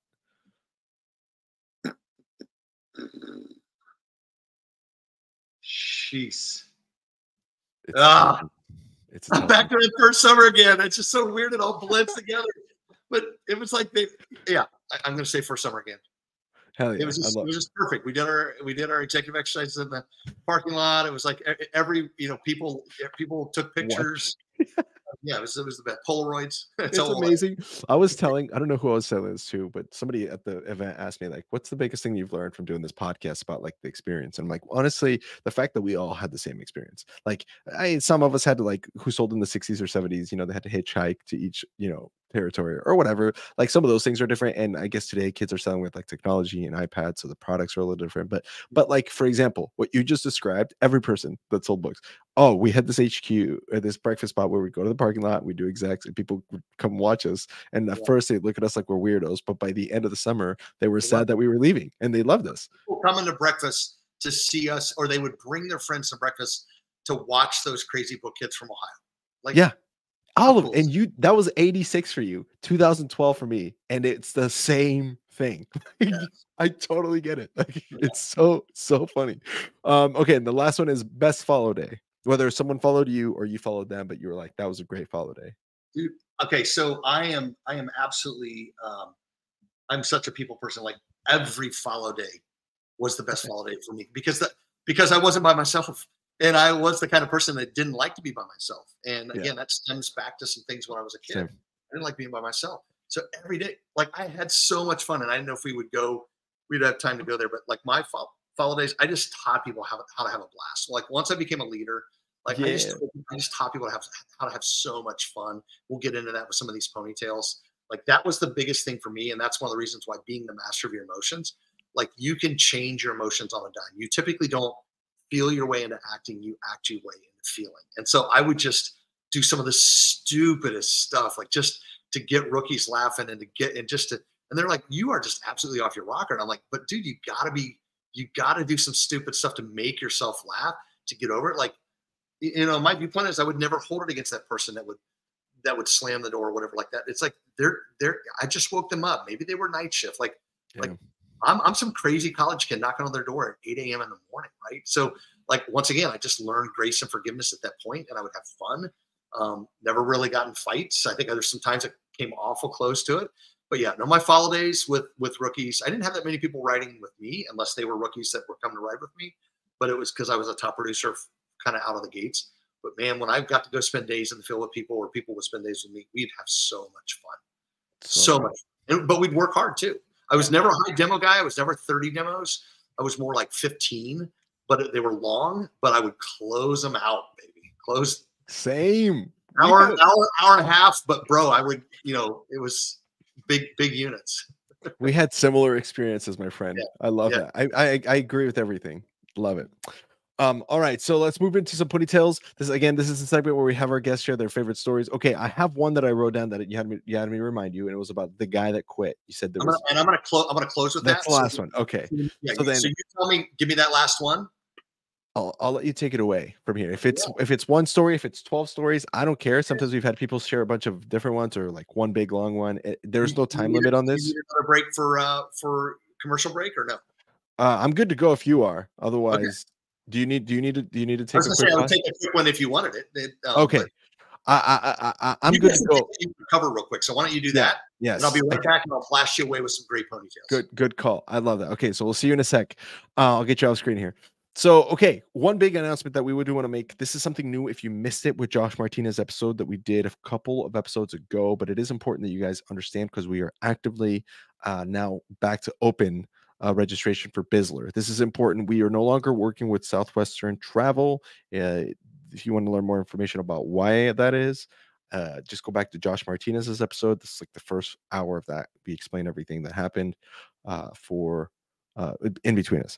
Now we have switched. We're going to La Romana Hilton in the Dominican Republic on October 26th through the 30th. Guys, make sure you go to the website below on the description of this, or just go and message us on Instagram for more information on how to get signed up for that. It's pretty simple.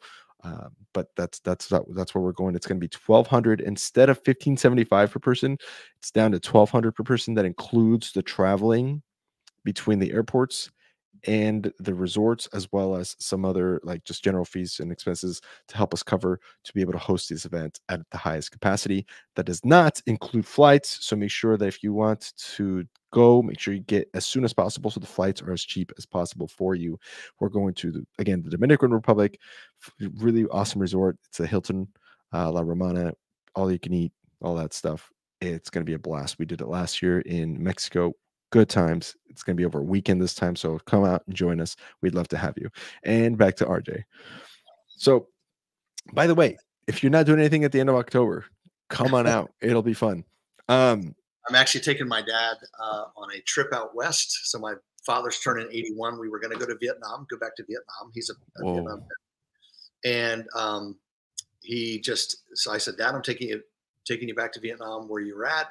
And he was super pumped about it, but then ended up kind of pivoting and deciding the travel and everything. So he's like, I would just love to drive out west. So we're gonna take probably 10 days, and that's gonna be right over that same window of time. Oh, gotcha. But super pumped to spend that time with my dad. Maybe keep in mind for the future, and I'll recruit some other guys to go too. Heck yeah. And we're doing it every year, or we're going to try to every year. But yeah, love it.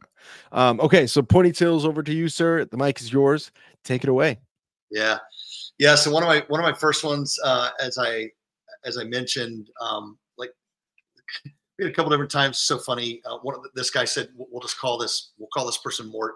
But I just remember this one time where it was unseasonably cold in Bossier City, Louisiana, and we were out back and in a converted garage, and I had given the guy that we're talking about. So Mort had a dentist home that he was staying in.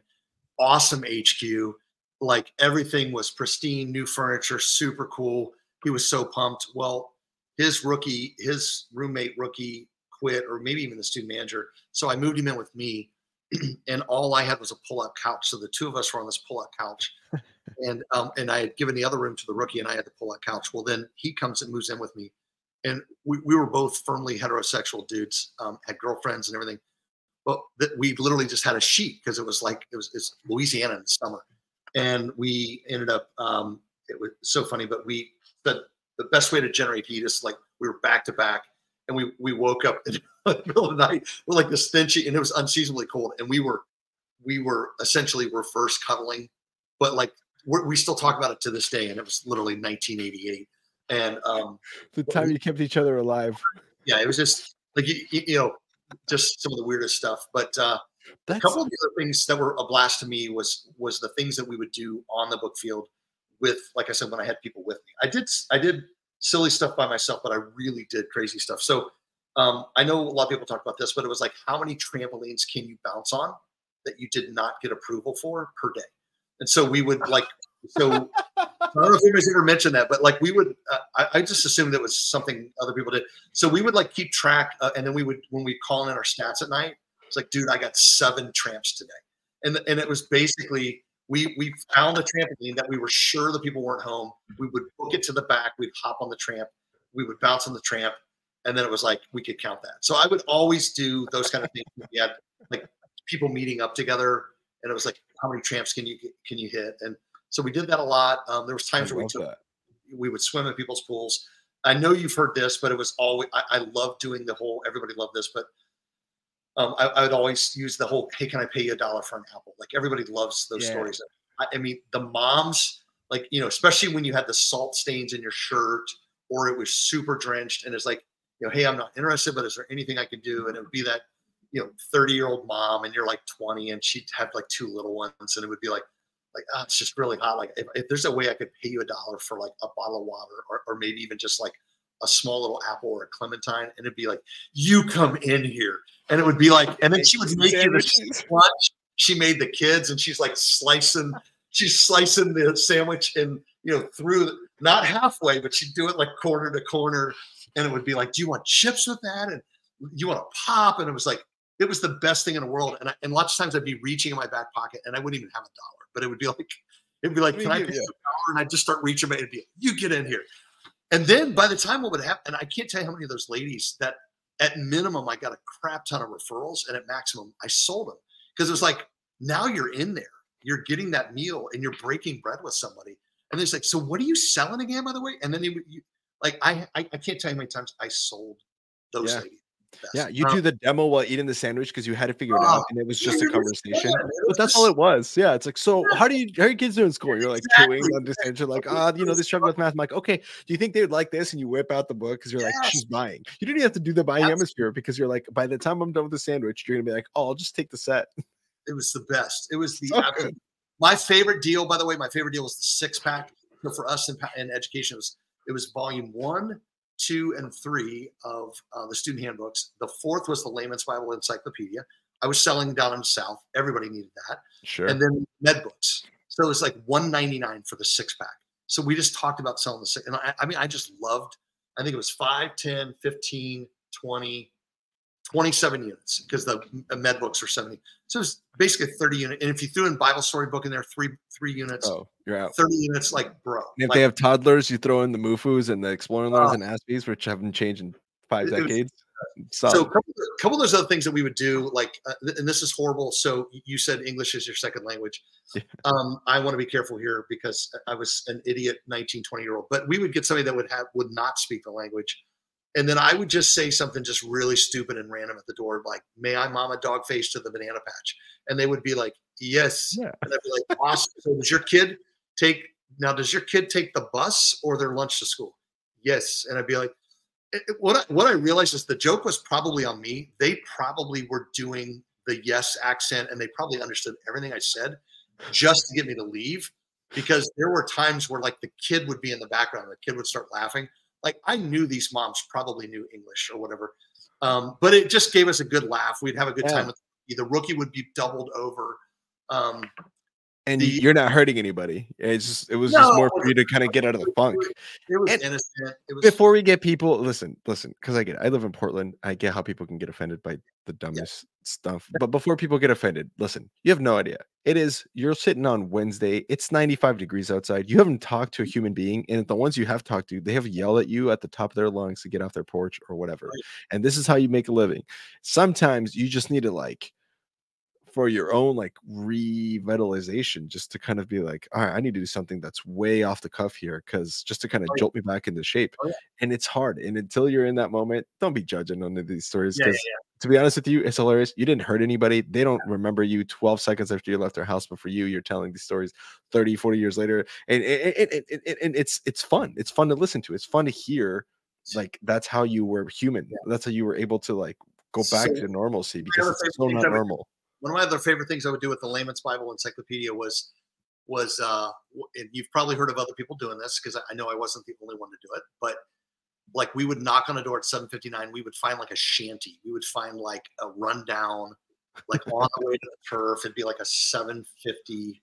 And literally Rookie would climb up onto the roof, and I would step back down, and then I would talk about those Bible books that were coming from heaven, and I would put my hands out, and the Rookie would drop.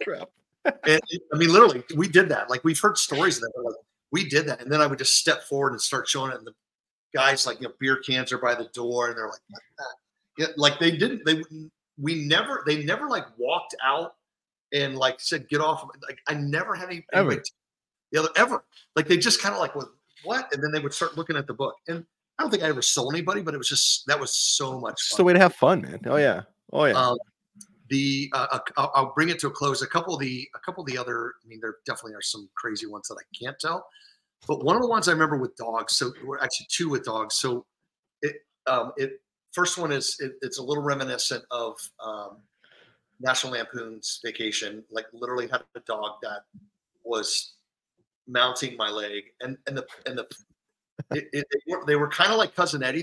They literally just said, he does that sometimes. And I mean, and I'm like, okay, well, I prefer that he does it. And I was like kicking the dog away. And I just remember these people having the straightest face, looking at me like, it's not a big deal. Like, your dog is humping my leg right now. I have shorts on. Like, Red Rock, this is not something. And I'm like, I don't want this. I did not consent. I was flabbergasted that they were not bothered by it. Like, it was like they let him do that to them or something. I'm like, this is not okay. And I remember having a Rookie just falling out of their chair laughing, and then I would get them over here to where they're looking at the book, and then I was like, bam, like kicking the dog. I've kicked so many dogs that just were just too sniffy, too humpy, whatever. My favorite dog story is Terror. The dog's name was Terror. Black dog, don't know what kind it was. It was a mutt. And it was one of those houses that was literally had like the screen, and the screen door was like peeling down. It was definitely a wood kind of shanty house. Terror was on a chain, and it was like had one of those little things like that, and then it was on a chain of sorts. And he was just out, and dude, I knew exactly where you could see. You always knew the perimeter, where the border was, because it had because it would you had the zinger dogs that would go back and forth, and then you had the one that was tied like to a post. So this guy was a post dog with the chain. And I remember going by it. I'm like, I'm not even messing with this house. I'm going to go by. And I remember turning around, and I kind of like saw the dog, and I kind of gave it like a ha or whatever. Like, I just was like, I was by myself on this one. Dude, the dog just took off, started running at me, and I knew where his line was. And so I booked it to the end, and I kind of glanced back, and I saw that the slack in the chain was coming out. And then it's like, I knew, and I was going to turn right around to see like the legs come out like this, because he was going to be like, and I was waiting on the legs. Like, he kind of forgot where his boundary was, except I heard a and the chain snapped. And dude, Terror, I'm dead serious. Terror was like coming at me. And I had the bookman kind of U.S. Postal Service put the bag in front of the dog, and the dog was, and I was like this. And this little girl comes running out, and she had to have been like 7. Little blonde, I remember this, like little blonde hair girl, and she grabs a hold of the chain. Well, Terror kind of got around the bag, and I just started booking. Well, the little girl had grabbed the chain, and the little girl, and I turned back, and I'm like, she's got her hands on the chain. I was like, no. But I'm like, he was like on me at this point, and Steve launches in the air, and her legs are like this. So like, she was like bumping knees, toes, bumping, and she's like not crying, but like she's done this before. Like, she was a pro. But then I'm like, okay, I got to stop running. So anyway, somebody ended up coming out, got the dog, like, and they're like, oh, he really won't hurt you. He's a very nice dog. And I'm like, it was just the craziest thing in the world. And the little girl, again, scuffed up knees bleeding. She was a trooper. Like, she came up, she's like, I'm so sorry. This happens all the time. He's really a good dog. And I'm like, oh my God. Like, that dog just about ended my life. It was like, he was not a nice dog. And I don't know how you're not crying right now. You got dragged.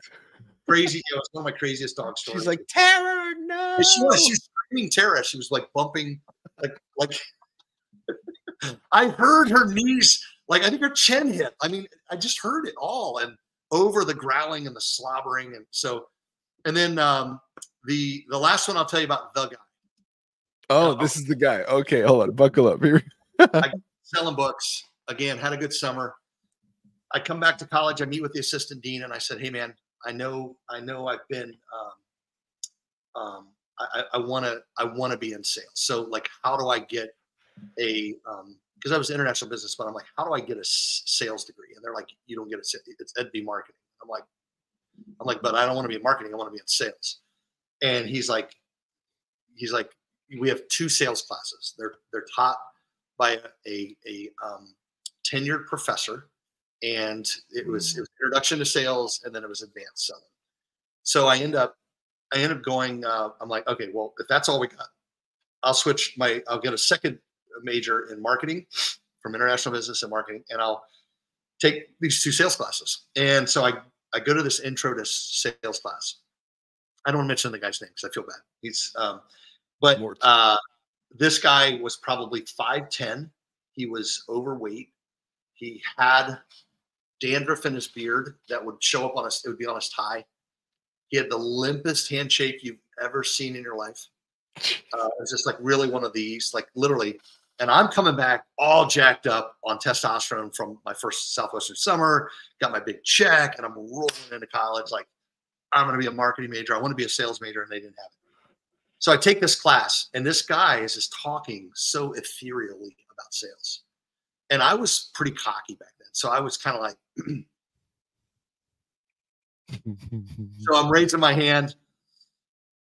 Dr. So-and-so was like, "Yes, RJ." And I'm like, "Well, that's not always the case."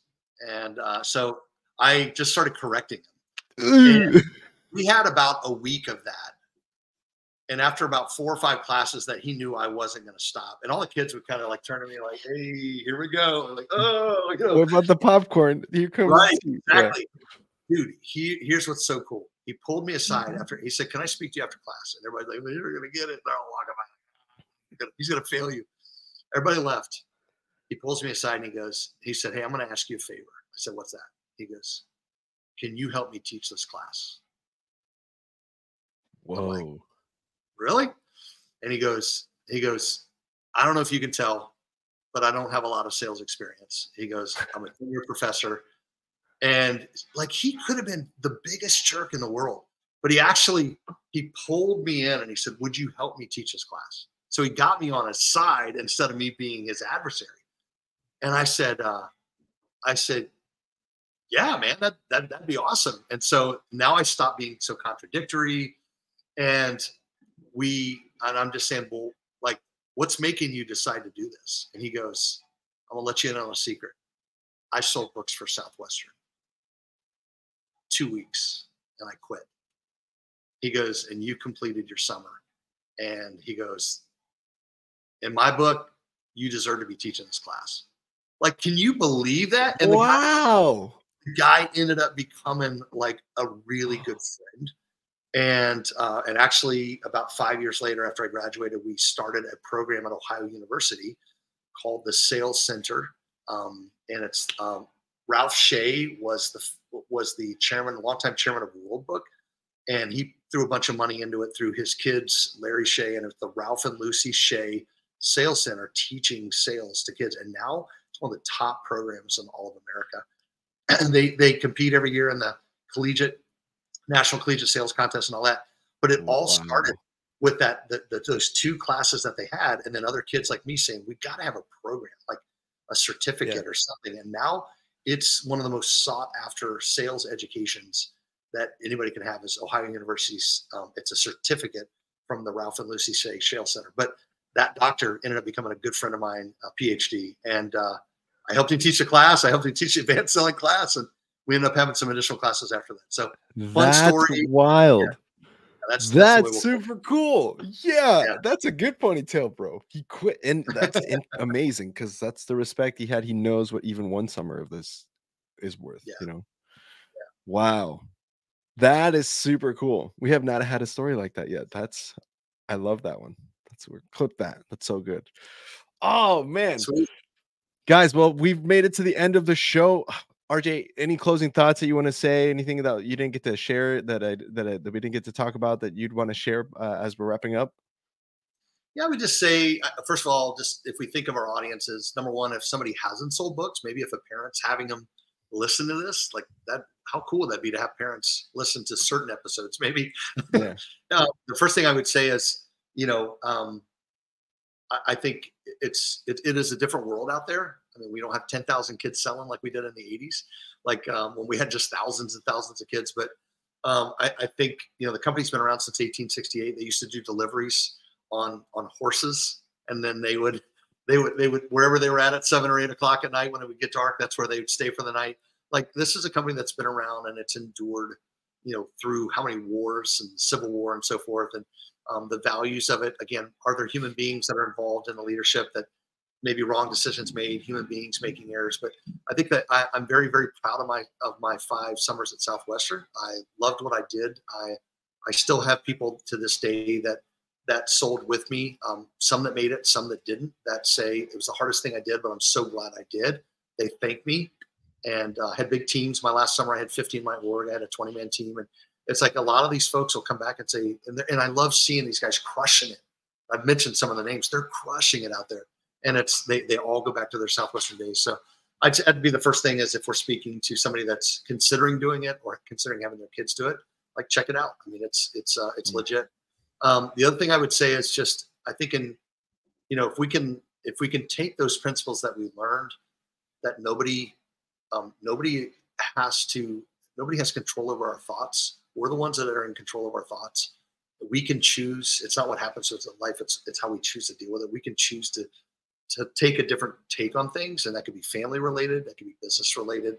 I think the other thing that it pointed me in a path is spiritually. I was lost as a goat in a hailstorm. I was a kid that had no clue, a college kid, just crazy, and I really got some incredible values, and I thank the leaders of Southwestern for that. Again, I know not everybody shares the same values. Lots of different, you know, religions that sold for Southwestern, but just the values that a lot of the shared faiths have, that I was able to gather from that, is the man I am today. It really, a lot of it originated, had a little bit of upbringing as a kid, but for the most part, it sunk in those summers and the leadership. So very, very excited about that, about what I did. This has been awesome. Thank you so much. I would love to, definitely got some other things that we could go into at another point, but I hope this brought value to folks that were listening, some awesome stories, having some fun, and hopefully it blesses your listeners. Yeah, I mean, first of all, amen, and we'd definitely have to have you back. One of the things we'd like to do for when people come back a second time is just either do another just catch up episode. So a few months or years down the line, we've had people back where it's like, hey, what do you know? You were just going into this. What are you up to now? So we'll have it back at least for that. But sometimes we'll do like a panel where it's like you and some other person that sold. So like maybe you and Michael, or you and someone else at Rev Local who's also a bookman, to kind of like give another like dynamic to it, and it's so fun. So we'll have to have you back either way. But this was a blast. If you guys are interested in hearing more about Rev Local, maybe you're someone who wants to become a client, or maybe you want to go and join that sales team, make sure you guys check out. There's going to be a link below that we'll put on the show descriptions. And if you can't find it, just message us on Instagram or on Facebook. We're everywhere. Just send us a DM. Hey, I want to get in touch with RJ, and we'll forward that information to RJ so you guys can get more info on that. Whether it's like you need a consultant for marketing, or you are in marketing in the marketing space, but you're trying to maybe move into a next level role or something like that with a bigger company. Point them in the right direction, whichever. Yeah, we'll just point you in that right direction for sure. So make sure you find that. All the links to his socials are going to be below in the description notes. So make sure you click on that. And as always, please make sure you go follow, like, and share. We really appreciate the support either way. So my name is Andres Gamboa. Thank you guys so much for being on the show. We'll catch you on the next one. Bye-bye, everybody.